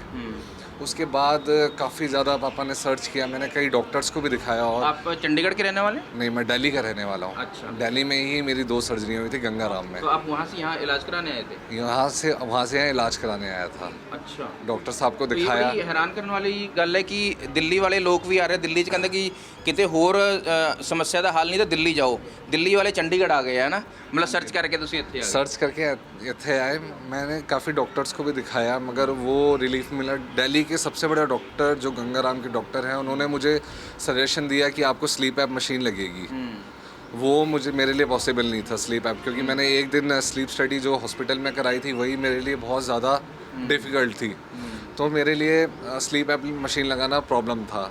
और जैसे ही मेरी प्रॉब्लम बढ़ती जा रही थी, इन्होंने सर्च किया, फादर ने सर्च किया। सर्च करने के बाद यहाँ चंडीगढ़ का पता लगा, डॉक्टर साहब का पता लगा। डॉक्टर साहब का नेचर और हर चीज़ बहुत अच्छी है। उसके बाद डॉक्टर साहब ने पहले एक मेरी स्लीप स्टडी कराई। उन्होंने कहा कि ना मतलब कि आप एक स्लीप स्टडी कर लो, वो चेक करने के बाद आपका देखते हैं। मगर उसमें भी मेरी जो प्रॉब्लम थी बहुत ज़्यादा बढ़ी हुई थी। अच्छा। इतनी ज़्यादा बढ़ी हुई थी, बहुत ज़्यादा, मतलब मेरा वेट काफ़ी ज़्यादा था, 94 kgs हो गया था। अभी इस वक्त मेरा वेट है 83। अच्छा। मैं एकदम फिट हूँ। उस टाइम पे ज़्यादा लगता था मेरी एज बहुत ज़्यादा बड़ी दिख रही है। अच्छा। अब उसके बाद काफ़ी मेरी सर्जरी को अभी 2 महीने होने वाले हैं, बट बिल्कुल आप ठीक अब हो। बिल्कुल फिट हूँ मैं तो एकदम। रेगुलर चेकअप के लिए आ जाते? रेगुलर चेकअप के लिए आया वो मैं। ਤੇ ਇਹ ਬੜੀ ਅੱਜ ਮੇਰੇ ਵੀ ਸਮਝਣ ਦੀ ਲਿਹਾਜ਼ ਨਾਲ ਇਹ ਹੈ ਕਿ ड्राइव मैं भी करता हूँ और बहुत सारे लोग ड्राइव करते होंगे, और जिस तरह की समस्या है तो बिल्कुल भी रिस्क ना लो। मैं एक चीज़ बोलना चाहूँगा कि है ना, कोई भी है ना घर में किसी को भी खराटे की जो प्रॉब्लम होती है ना, वो मजाक में ना ले। वो ये ना सोचे कि है ना बहुत अच्छी नींद में है। लोग बहुत लाइटली लेते हैं इस चीज़ को कि है ना खराटे हैं, ये तो बहुत अच्छी नींद सो रहा है। मगर उस चीज़ को बिल्कुल भी लाइटली नहीं लेना चाहिए किसी के लिए भी, क्योंकि ये जो है ये एक बहुत बड़ी प्रॉब्लम ही है। मेरे साथ मैंने फेस की है। लास्ट 6 ईयर से मैं इस चीज़ को फेस कर रहा हूँ। 2 सर्जरी के बाद भी मुझे सॉल्यूशन नहीं मिला, यहाँ आके प्रॉपर मुझे सॉल्यूशन मिला। I am very satisfied here. Madam ਤੁਸੀਂ ਕਿੱਥੋਂ ਆਏ ਹੋ? ਗੁਰਦਾਸਪੁਰ ਤੋਂ। ਗੁਰਦਾਸਪੁਰ ਤੋਂ। ਤੁਹਾਨੂੰ ਕੀ ਸਮੱਸਿਆ ਸੀ? ਸਰ ਮੈਨੂੰ ਵੀ ਇਹ ਪ੍ਰੋਬਲਮ ਸੀ, ਰਾਤ ਨੂੰ ਸੌਣ ਲੱਗੇ ਮਤਲਬ ਸਾਹ ਦੀ ਪ੍ਰੋਬਲਮ ਆਂਦੀ। ਤੇ ਕਦੋਂ ਇਹ ਅਚਾਨਕ ਤੁਹਾਨੂੰ ਹੋਣਾ ਸ਼ੁਰੂ ਹੋਇਆ? ਕਾਫੀ ਸਮੇਂ ਤੋਂ ਸੀ? ਕਾਫੀ 5 ਸਾਲ ਤੋਂ ਮੈਨੂੰ ਪ੍ਰੋਬਲਮ ਸੀ, ਪਰ ਬਟ ਨੌਲੇਜ ਨਾ ਹੋਣ ਕਰਕੇ ਨਹੀਂ ਪਤਾ। ਤੇ ਹੌਲੀ ਹੌਲੀ ਮਤਲਬ ਸਾਰਿਆਂ ਨੇ ਮੈਨੂੰ ਬੋਲਣਾ ਤੂੰ ਕਰਾਟੇ ਬਹੁਤ ਲੈਂਦੀ ਆ, ਸੌਂਦੇ ਟਾਈਮ ਤੇਰਾ ਸਾਹ ਤੁਹਾਨੂੰ ਸਮਝ ਆਂਦਾ ਸੀ ਇਹ ਵੀ ਕਿ ਤੁਸੀਂ ਕਰਾਟੇ ਲੈ ਰਹੇ ਹੋ ਜਦ ਸੌਂਦੇ ਹੋਏ, ਜਾਂ ਤੁਹਾਨੂੰ ਦੱਸਦੇ ਸੀ? ਮਤਲਬ ਸੁੱਤੇ ਟਾਈਮ ਜਾਗ ਆ ਜਾਂਦੀ ਇੱਕਦਮ ਕਿ ਕਿ ਇੱਕਦਮ, ਹਾਂਜੀ। ਤੇ ਫਿਰ ਹਸਬੰਡ ਨੇ ਵੀ ਬੋਲਣਾ, ਸਾਰਿਆਂ ਨੇ ਬੋਲਣਾ। ਫਿਰ ਮੈਂ ਨੈਟ ਤੋਂ ਦੇਖਿਆ ਡਾਕਟਰ ਬਾਰੇ, फिर मैं इतने मतलब आई, डॉक्टर नु मिली। फिर तुसी ऑपरेट कराया था? हाँ जी। इन्होंने पहले ही इलाज करवा रखा था दिल्ली में भी, तो आपको लगा होगा कि नहीं कहीं हमें अच्छा इलाज मिले? जी सर, हम बहुत वरीड थे इनके हेल्थ को लेके। बहुत सारी प्रॉब्लम्स हो रही थी, स्लीप में भी प्रॉब्लम्स आ रही थी, हेल्थ में भी प्रॉब्लम्स आ रही थी, खाने पीने में भी जब छोटी सी रही होंगी तो तब से, और जब इनको समस्या शुरू हुई होगी तो? सर हम तो इनके रूम में सोते ही नहीं थे ना, हम भाग जाते थे, हम नहीं सोए। ये होता है ना कि आदमी यार पकड़ो अपना तकिया पकड़ो दूसरी हमारे जगह। इनके पास कोई नहीं सोता था, नहीं सोएंगे इनके रूम में, ये ऐसा करते हैं। और एक समय के बाद ये भी तो एक फैमिली मेंबर होने के नाते एक डर भी रहता है ना कि कई बार सांस ले रहा है आदमी, सांस आनी रुक गई है, झटके से उठ रहा है, तो एक कहीं कहीं चिंता का विषय भी तो होता सर है। वही होता था इनके साथ ना, फिर हमें टेंशन होती थी। ये तो सोते थे, हम बोलते थे कि ये सोए, बट हम जागे रहते थे, हम नहीं सोते थे। हम बोलते थे कि सांस ना अटक जाए, कहीं कुछ ना हो जाए। सर हमने भी इनके साथ बहुत प्रॉब्लम्स इनके। तो ਇਹ ਅਸੀਂ ਜਿਨ੍ਹਾਂ ਲੋਕਾਂ ਨਾਲ ਗੱਲ ਕੀਤੀ, ਇਹ ਫਸਟ ਹੈਂਡ ਐਕਸਪੀਰੀਅੰਸ ਹੈ। ਇਸ ਐਕਸਪੀਰੀਅੰਸ ਨਾਲ ਜੇ ਤੁਹਾਨੂੰ ਵੀ ਤੁਹਾਡੀ ਲਾਈਫ 'ਚ ਕੁਝ ਫਾਇਦਾ ਹੋ ਸਕਦਾ ਹੈ ਤਾਂ ਜ਼ਰੂਰ ਕਰੋ। ਔਰ ਸਭ ਤੋਂ ਪਹਿਲੀ ਗੱਲ ਮੈਂ ਇਹੀ ਕਹਿ ਰਿਹਾ ਕਿ ਆਪਣਾ ਕੰਸਲਟੈਂਸੀ ਐਕਸਪਰਟ ਕੋਲ ਆ ਕੇ ਕਰਵਾਓ, ਉਹਨਾਂ ਦੀ ਰਾਏ ਦੇ ਨਾਲ ਹੀ ਅੱਗੇ ਵਧੋ। ਖੁਦ ਇਲਾਜ ਨਹੀਂ ਕਰਨਾ। ਤੁਸੀਂ ਆਪਣਾ ਮੋਟਰਸਾਈਕਲ, ਆਪਣਾ ਬਲਬ ਬਦਲਣਾ ਸਭ ਕੁਝ ਸਿੱਖ ਸਕਦੇ ਹੋ ਸੋਸ਼ਲ ਮੀਡੀਆ ਤੋਂ। ਸੋਸ਼ਲ ਮੀਡੀਆ ਤੋਂ ਆਪਣੇ ਸਰੀਰ ਦਾ ਇਲਾਜ ਬਿਲਕੁਲ ਨਹੀਂ ਕਰਨਾ। ਇਸੇ ਕਰਕੇ ਡਾਕਟਰ ਹੈ, ਇਸੇ ਕਰਕੇ ਐਕਸਪਰਟਸ ਨੇ, ਉਹਨਾਂ ਨੇ ਪੜ੍ਹਾਈਆਂ ਕੀਤੀਆਂ ਹੁੰਦੀਆਂ ਨੇ, ਲੰਬੀਆਂ ਡਿਗਰੀਆਂ ਲਈਆਂ ਹੁੰਦੀਆਂ ਨੇ, ਪੜ੍ਹਾਈ ਕੀਤੀ ਹੁੰਦੀ ਹੈ, ਇਸੇ ਕਰਕੇ ਕੀਤੀ ਹੁੰਦੀ ਹੈ। ਇਸ ਕਰਕੇ ਜ਼ਰੂਰ ਆਪਣੇ ਸਰੀਰ ਦਾ ਇਲਾਜ ਜਦ ਕਰਾਉਣਾ ਤਾਂ ਐਕਸਪਰਟ ਕੋਲ ਹੀ ਆਉਣਾ। ਅਸੀਂ ਡਾਕਟਰ ਸਾਹਿਬ ਨਾਲ ਗੱਲ ਕੀਤੀ ਤੇ ਮਰੀਜ਼ਾਂ ਨਾਲ ਗੱਲ ਕੀਤੀ ਜਿਨ੍ਹਾਂ ਦੇ ਨਾਲ ਇਹ ਬੀਤੀ ਹੈ, ਜਿਨ੍ਹਾਂ ਨੇ ਆਪਰੇਸ਼ਨ ਕਰਵਾਇਆ, ਜਿਨ੍ਹਾਂ ਨੇ ਇਲਾਜ ਲਿਆ ਤੇ ਉਸ ਤੋਂ ਬਾਅਦ ਉਹ ਖੁਸ਼ੀ-ਖੁਸ਼ੀ ਆਪਣੀ ਗੱਲ ਦੱਸ ਰਹੇ ਸੀ। ਪਰ ਜੋ ਮੈਡੀਕਲ ਕਾਉਂਸਲਰ ਨੇ, ਤੁਸੀਂ ਕਿਸੇ ਵੀ ਹੈਲਥ ਵਾਲੀ ਜਗ੍ਹਾ ਤੇ ਜਾਂਦੇ ਹੋ ਜਿੱਥੇ ਤੁਸੀਂ ਆਪਣਾ ਇਲਾਜ ਕਰਵਾਉਣਾ ਹੈ, ਸਭ ਤੋਂ ਪਹਿਲਾਂ ਇਹਨਾਂ ਲੋਕਾਂ ਨਾਲ ਤੁਹਾਡੀ ਮੁਲਾਕਾਤ ਹੁੰਦੀ ਹੈ ਔਰ ਇਹਨਾਂ ਨੇ ਹੀ ਤੁਹਾਨੂੰ ਰਾਹ ਪਾਉਣਾ ਹੁੰਦਾ ਹੈ ਕਿ ਅਸੀਂ ਕੀ ਇਲਾਜ ਕਰਾਉਣਾ, ਕਿਹੜੇ ਡਾਕਟਰ ਕੋਲ ਜਾਣਾ, ਕੀ ਸਾਡੀ ਸਮੱਸਿਆ ਹੈਗੀ। ਜਦੋਂ ਇਹ ਤੁਹਾਡੀ ਗੱਲ ਸਮਝਣਗੇ ਫਿਰ ਅੱਗੇ ਦੀ ਗੱਲ ਤੁਰਦੀ ਹੈ। ਇਸ ਕਰਕੇ ਇਹਨਾਂ ਦਾ ਰੋਲ ਸਾਰਿਆਂ ਨਾਲੋਂ ਇੰਪੋਰਟੈਂਟ ਹੈ ਕਿ ਉਹ ਜਿੱਥੇ ਤੁਸੀਂ ਵੜਨਾ ਹੁੰਦਾ ਉੱਥੇ ਜਿਹੜੇ ਤੁਹਾਨੂੰ ਚੰਗੇ ਗਾਈਡ ਕਰਨ ਵਾਲੇ ਮਿਲ ਜਾਣ, ਉਸ ਤੋਂ ਬੈਸਟ ਗੱਲ ਕੋਈ ਨਹੀਂ ਹੋ ਸਕਦੀ। ਤਾਂ ਇਹਨਾਂ ਤੋਂ ਇੱਕ ਦੋ ਸਵਾਲ ਮੇਰੇ ਹੋਣਗੇ ਕਿਉਂਕਿ ਇਹਨਾਂ ਦਾ ਵੀ ਸਮਾਂ ਮੈਂ ਜ਼ਿਆਦਾ ਲੈ ਰਿਹਾ, ਇਹਨਾਂ ਕੋਲ ਬਾਹਰ ਮਰੀਜ਼ ਕਾਫੀ ਵੇਟ ਕਰ ਰਹੇ ਹੈ। ਮੈਡਮ ਆਪਣਾ ਪਹਿਲਾਂ ਤਾਂ ਤੁਸੀਂ ਨਾਮ ਦੱਸ ਦਿਓ, ਫਿਰ ਮੇਰਾ ਸਵਾਲ ਆਏਗਾ ਤੁਹਾਡਾ। मेरा नाम डॉक्टर चंद्रदीप कौर है। मैं ENT मेडिकल काउंसलर हूँ। डॉक्टर लवकेश सर के अंडर मैं ENT medical counsellor as a work कर रही हूँ। तो बेसिकली हमारे पास क्या रहता है कि हमारा जो फर्स्ट है, जो हमारा ਤੁਹਾਡੇ ਕੋਲ ਮੈਂ ਸਵਾਲ ਮੇਰਾ ਇਸ ਕਰਕੇ ਵੀ ਆ ਰਿਹਾ ਕਿ ਜੋ ਇੱਥੇ ਮਰੀਜ਼ ਆਉਂਦੇ ਹੈ ਉਹ ਮੈਂ ਹੀ ਮੰਨ ਕੇ ਚੱਲਾਂ ਕਿ ਚੰਡੀਗੜ੍ਹ ਦੇ ਤਾਂ ਸਾਰੇ ਹੋਣਗੇ ਨਹੀਂ, ਕੋਈ ਦਿੱਲੀ ਤੋਂ ਵੀ ਹੋਏਗਾ, ਕੋਈ ਨੋਇਡਾ ਤੋਂ ਵੀ ਹੋਏਗਾ ਜਾਂ NRI ਵੀ ਹੋਣਗੇ, ਹੈ ਨਾ। ਇਹਨਾਂ ਸਾਰੇ ਲੋਕਾਂ ਨੂੰ ਕਿਵੇਂ ਟਰਸਟ ਬਣਦਾ ਹੈ ਕਿ ਇੱਥੇ ਅਸੀਂ ਆਈਏ, ਤੁਸੀਂ ਕਿਉਂਕਿ ਜੋ ਤੁਸੀਂ ਗਾਈਡ ਕਰੋਗੇ ਉਸ ਦੇ ਮੁਤਾਬਕ ਹੀ ਉਹ ਅੱਗੇ ਵਧਣਗੇ, ਤਾਂ ਕਿੱਥੋਂ ਫੁੱਟਫॉल ਹੁੰਦੀ ਹੈ ਤੁਹਾਡੇ ਕੋਲ? देखिए, चंडीगढ़ के अलावा और बाकी हमारे पास जम्मू कश्मीर के पेशेंट्स हैं और हमारे पास दिल्ली के पेशेंट्स हैं। हमारे पास पेशेंट इवन जो है साउथ से भी आते हैं। इंटरनेशनल पेशेंट्स भी हमारे साथ बहुत सारे, ऑस्ट्रेलिया, कनाडा और उसके बाद दुबई से बहुत सारे पेशेंट्स हैं। तो इन पेशेंट्स के साथ हम जो है जुड़ते हैं। हम इन पेशेंट्स के साथ जुड़ के उनकी बात सुनते हैं, उनकी सारी समस्या को जानते हैं कि उनकी हिस्ट्री क्या रही है, वो कैसे इससे सफ़र कर रहे थे, क्या उनकी प्रॉब्लम्स थी। फिर हम उनकी क्वेरीज़ का आंसर करते हैं। ਮੰਨ ਲਓ ਕਿ ਮੈਂ ਇਹ ਤੁਹਾਡਾ ਵੀਡੀਓ ਦੇਖਣ ਤੋਂ ਬਾਅਦ, ਇਹ PTC ਦਾ ਵੀਡੀਓ ਦੇਖਿਆ, ਕੋਈ ਕੈਨੇਡਾ 'ਚ ਬੈਠਾ ਹੈ, ਉਹਨੇ ਆਉਣਾ 2 ਮਹੀਨੇ ਬਾਅਦ ਔਰ ਉਹਨੂੰ ਇਹ ਸਮੱਸਿਆ ਵੀ ਹੈਗੀ ਹੈ, ਤੇ ਉਹ ਤੁਹਾਡੇ ਨਾਲ ਆਨਲਾਈਨ ਪਹਿਲਾਂ ਜੁੜਨਾ ਚਾਹੇਗਾ ਨਾ। ਕੋਈ ਆ ਕੇ ਸਿੱਧਾ ਤਾਂ ਹੀਲਿੰਗ ਹਸਪੀਟਲ ਆ ਨਹੀਂ ਜਾਏਗਾ, ਉਹਨੂੰ ਹੋਰ 100 ਕੰਮ ਹੋਣਗੇ, ਜਾਂ ਉਹ ਨਹੀਂ ਵੀ ਆਉਣਾ ਚਾਹੁੰਦਾ ਹੋਏਗਾ, ਪਹਿਲਾਂ ਆਪਣਾ R&D ਕਰੇਗਾ। तो ऑनलाइन कोई फैसिलिटी देते हो कंसल्टेशन दी उन्होंने? बिल्कुल, ऑनलाइन कंसल्टेशन जो भी है वो भी अवेलेबल है हमारे पेशेंट्स के साथ। जो पेशेंट जो है नहीं आ सकते, कुछ महीने का वो बोलेंगे कि हम नेक्स्ट मंथ आ सकते हैं या हम अभी बाहर हैं, हम नहीं आ सकते, या कोई भी उनकी पर्सनल स्लॉट होता है या तुसीं फिर कांटेक्ट करके उन्होंने टाइम बुक कर दो? उनकी प्रॉपर स्लॉट जो है अरेंज करवाते हैं और डॉक्टर्स के साथ जो है, जो डॉक्टर लवकेश मित्तल है उनके साथ हम उनकी प्रॉपर कंसल्टेशन करवाते हैं। पहले हम उनके साथ बातचीत करके उनकी सारी हिस्ट्री जान के, जो भी रही है उनकी जो भी हिस्ट्री थी, जो भी उनके सिम्टम्स हैं, सब कुछ जान के फिर डॉक्टर साहब के साथ हम उनकी कंसल्टेशन करवाते हैं प्रॉपर। फिर सर उनको प्रॉपर गाइड करते हैं ऑनलाइन कंसल्टेशन के थ्रू, जो भी उनकी क्वेरीज रहती हैं। फिर वो यहाँ पे जब भी फिजिबल होते हैं वो आपके हमें कंटैक्ट करके यहाँ पे आके सर को दिखा सकते हैं। जिवें तुसीं दुबई की गल की, दुबई तो बहुत ज़्यादा समा नहीं है, जो टाइम जोन बहुत फर्क नहीं है इंडिया और दुबई का, पर कोई कैनेडा है, कोई US है, ਉਹਦਾ ਟਾਈਮ ਜ਼ੋਨ ਦਾ ਵੀ ਫਰਕ ਪੈਂਦਾ। ਕੋਈ ਜੌਬ ਤੇ ਵੀ ਜਾਂਦਾ, ਸਾਡੇ ਤਾਂ ਇਹ ਵੀ ਚਲੋ ਜੌਬ 'ਚ 2 ਘੰਟੇ ਨਿਕਲ ਕੇ ਕਿਤੇ ਹੋਰ ਚਲੇ ਜਾਓ, ਕੰਮ ਕਰਿਆ ਹੋ, ਪਰ ਉੱਥੇ ਪੋਸੀਬਲ ਨਹੀਂ ਹੁੰਦਾ। ਤੇ ਟਾਈਮ ਜ਼ੋਨ ਨੂੰ ਕਿਉਂ ਮੈਨੇਜ ਕਰਦੇ ਹੋ? ਫੋਰ ਐਗਜ਼ਾਮਪਲ ਕਿ ਇੱਥੇ ਦਿਨ ਹੈ, ਉੱਥੇ ਬੰਦੇ ਦੀ ਰਾਤ ਹੈ, ਤੇ ਕੋਈ ਇਸ ਤਰ੍ਹਾਂ ਦਾ ਵੀ ਡਾਕਟਰਸ ਉਸ ਤਰ੍ਹਾਂ ਵੀ ਅਵੇਲੇਬਲ ਹੁੰਦੇ, ਜੇ ਕਿਸੇ ਦਾ ਦਿਨ ਹੋਵੇ ਸਾਡੀ ਰਾਤ ਹੋਵੇ, तो फिर किमें मैनेज कर दे? हमारे पास देखिए रात को भी अवेलेबल रहता है स्टाफ पूरा। अच्छा। उसके साथ हम बातचीत जो है कर सकते हैं इंटरनेशनल पेशेंट के साथ। 24 आवर जो है हमारे साथ यहाँ स्टाफ जुड़ा रहता है, जो कि पेशेंट्स को गाइड करता है।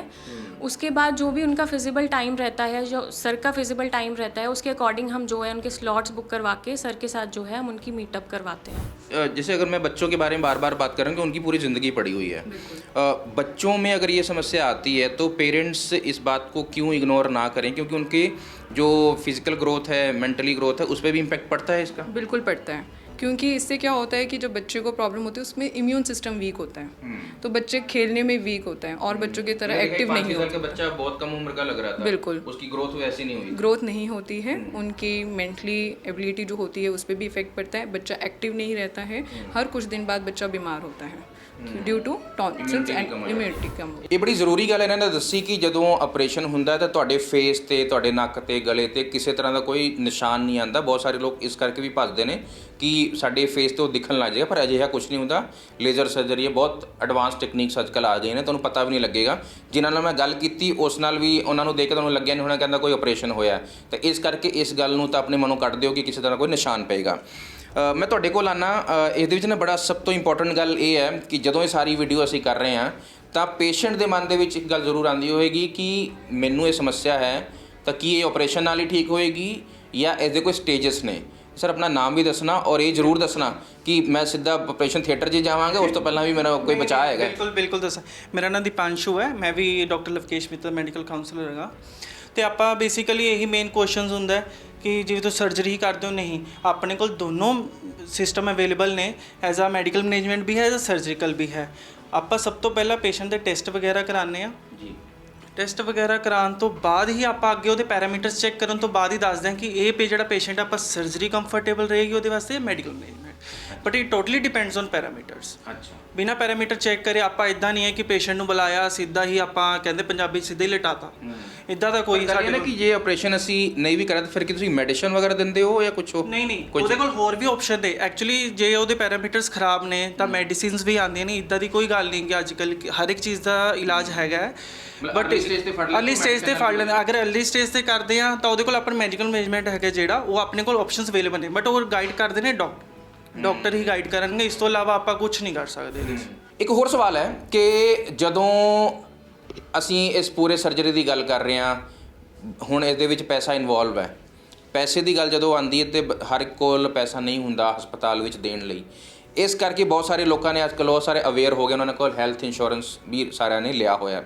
ਇਹ ਸਵਾਲ ਮੈਨੂੰ ਤੁਹਾਡੇ ਤੋਂ ਰਹੇਗਾ ਕਿ ਜੋ ਹੈਲਥ ਇੰਸ਼ੋਰੈਂਸ ਹੈ ਉਹ ਕਿਸ ਤਰ੍ਹਾਂ ਇੱਥੇ ਕੰਮ ਕਰਦੀ ਹੈ ਔਰ ਉਹਦਾ ਕੀ ਐਲੀਜੀਬਿਲਟੀ ਵਗੈਰਾ ਤੁਸੀਂ ਜ਼ਿਆਦਾ ਵਧੀਆ ਦੱਸ ਸਕਦੇ ਹੋ? ਬਿਲਕੁਲ, ਆਪਣੇ ਕੋਲ ਸਾਰੀਆਂ ਪੈਨਲਮੈਂਟਸ ਹੈਗੀਆਂ ਆਲਰੇਡੀ, ਠੀਕ ਹੈ। ਤੇ ਆਪਾਂ ਕੀ ਪੇਸ਼ੈਂਟ ਸਾਨੂੰ WhatsApp ਤੇ ਆਪਣੀ ਡਿਟੇਲਸ ਵਗੈਰਾ ਸ਼ੇਅਰ ਕਰਦੇ, ਕਾਰਡਸ ਵਗੈਰਾ ਜੋ ਵੀ ਹੈ, ਆਪਣਾ ਪੁਰਾਣਾ ਪ੍ਰਿਸਕ੍ਰਿਪਸ਼ਨ ਜੋ ਵੀ ਸਰ ਨਾਲ ਕੰਸਲਟ ਵਗੈਰਾ ਕਰੀਏ, ਆਪਾਂ ਉਹਦੀ ਐਲੀਜੀਬਿਲਟੀ ਚੈੱਕ ਕਰਕੇ ਪਹਿਲਾਂ ਆਪਾਂ ਉਹਦੀ ਇੰਸ਼ੋਰੈਂਸ ਤੋਂ ਆਪਾਂ ਅਪਰੂਵਲ ਲੈਂਦੇ, ਉਸ ਤੋਂ ਬਾਅਦ ਹੀ ਆਪਾਂ ਉਹਨੂੰ ਪੇਸ਼ੈਂਟ ਨੂੰ ਐਡਮਿਟ ਕਰਦੇ ਹਾਂ। ਅਗਰ if surgery is required in a medical management ਤੇ ਉਹ ਚੀਜ਼ ਆਪਾਂ ਰੀਇੰਬਰਸਮੈਂਟ ਵਾਸਤੇ ਅਪਲਾਈ ਕਰ ਸਕਦੇ। ਤਾਂ ਇਹ ਬੜੀ ਜ਼ਰੂਰੀ ਗੱਲ ਇਹਨਾਂ ਨੇ ਦੱਸੀ ਕਿ ਜੇ ਤੁਹਾਡੇ ਕੋਲ ਮੈਡੀਕਲ ਕਾਰਡ ਹੈਗਾ, ਉਹ ਇਹਨਾਂ ਨਾਲ ਕੰਸਲਟ ਕਰੋ, ਪੁੱਛੋ ਕਿ ਮੇਰੇ ਮੈਡੀਕਲ ਕਾਰਡ 'ਚ ਐਲੀਜੀਬਿਲਟੀ ਹੈ, ਐਲੀਜੀਬਿਲਟੀ ਹੋਏਗੀ ਤਾਂ ਤੁਹਾਡੇ ਵਾਸਤੇ ਇੱਕ ਹੋਰ ਕਦਮ ਇਹ ਗੱਲ ਆਸਾਨ ਹੋ ਜਾਏਗੀ ਕਿ ਮੇਰੇ ਕੋਲ ਆਪਣੀ ਜੇਬ 'ਚੋਂ ਪੈਸਾ ਇਕੱਠਾ ਨਹੀਂ ਕਰਨਾ, ਉਸ ਕਾਰਡ 'ਤੇ ਵੀ ਇਲਾਜ ਹੋ ਜਾਏਗਾ। ਇਸ ਕਰਕੇ ਮੈਡੀਕਲ ਇੰਸ਼ੋਰੈਂਸ ਵਾਲੇ ਵੀ ਇਸ ਗੱਲ ਤੋਂ ਨਿਸ਼ਚਿੰਤ ਹੋ ਜਾਣ ਕਿ ਪੈਸਾ ਲੱਗੇਗਾ, ਹੋ ਸਕਦਾ ਕਿ ਸਾਰੇ ਦਾ ਸਾਰਾ ਹੀ ਕਵਰ ਹੋ ਜਾਏ। ਤੇ ਇਸ ਕਰਕੇ ਆਪਣੀ ਬਿਮਾਰੀ ਨੂੰ ਬਿਲਕੁਲ ਇਗਨੋਰ ਨਾ ਕਰੋ, ਡਾਕਟਰ ਕੋਲ ਆਓ। ਇਹ ਤੁਹਾਡੇ ਸਰੀਰ ਦਾ ਮਸਲਾ, ਤੁਹਾਡੀ ਜ਼ਿੰਦਗੀ ਦਾ ਮਸਲਾ ਹੈ। ਧੰਨਵਾਦ।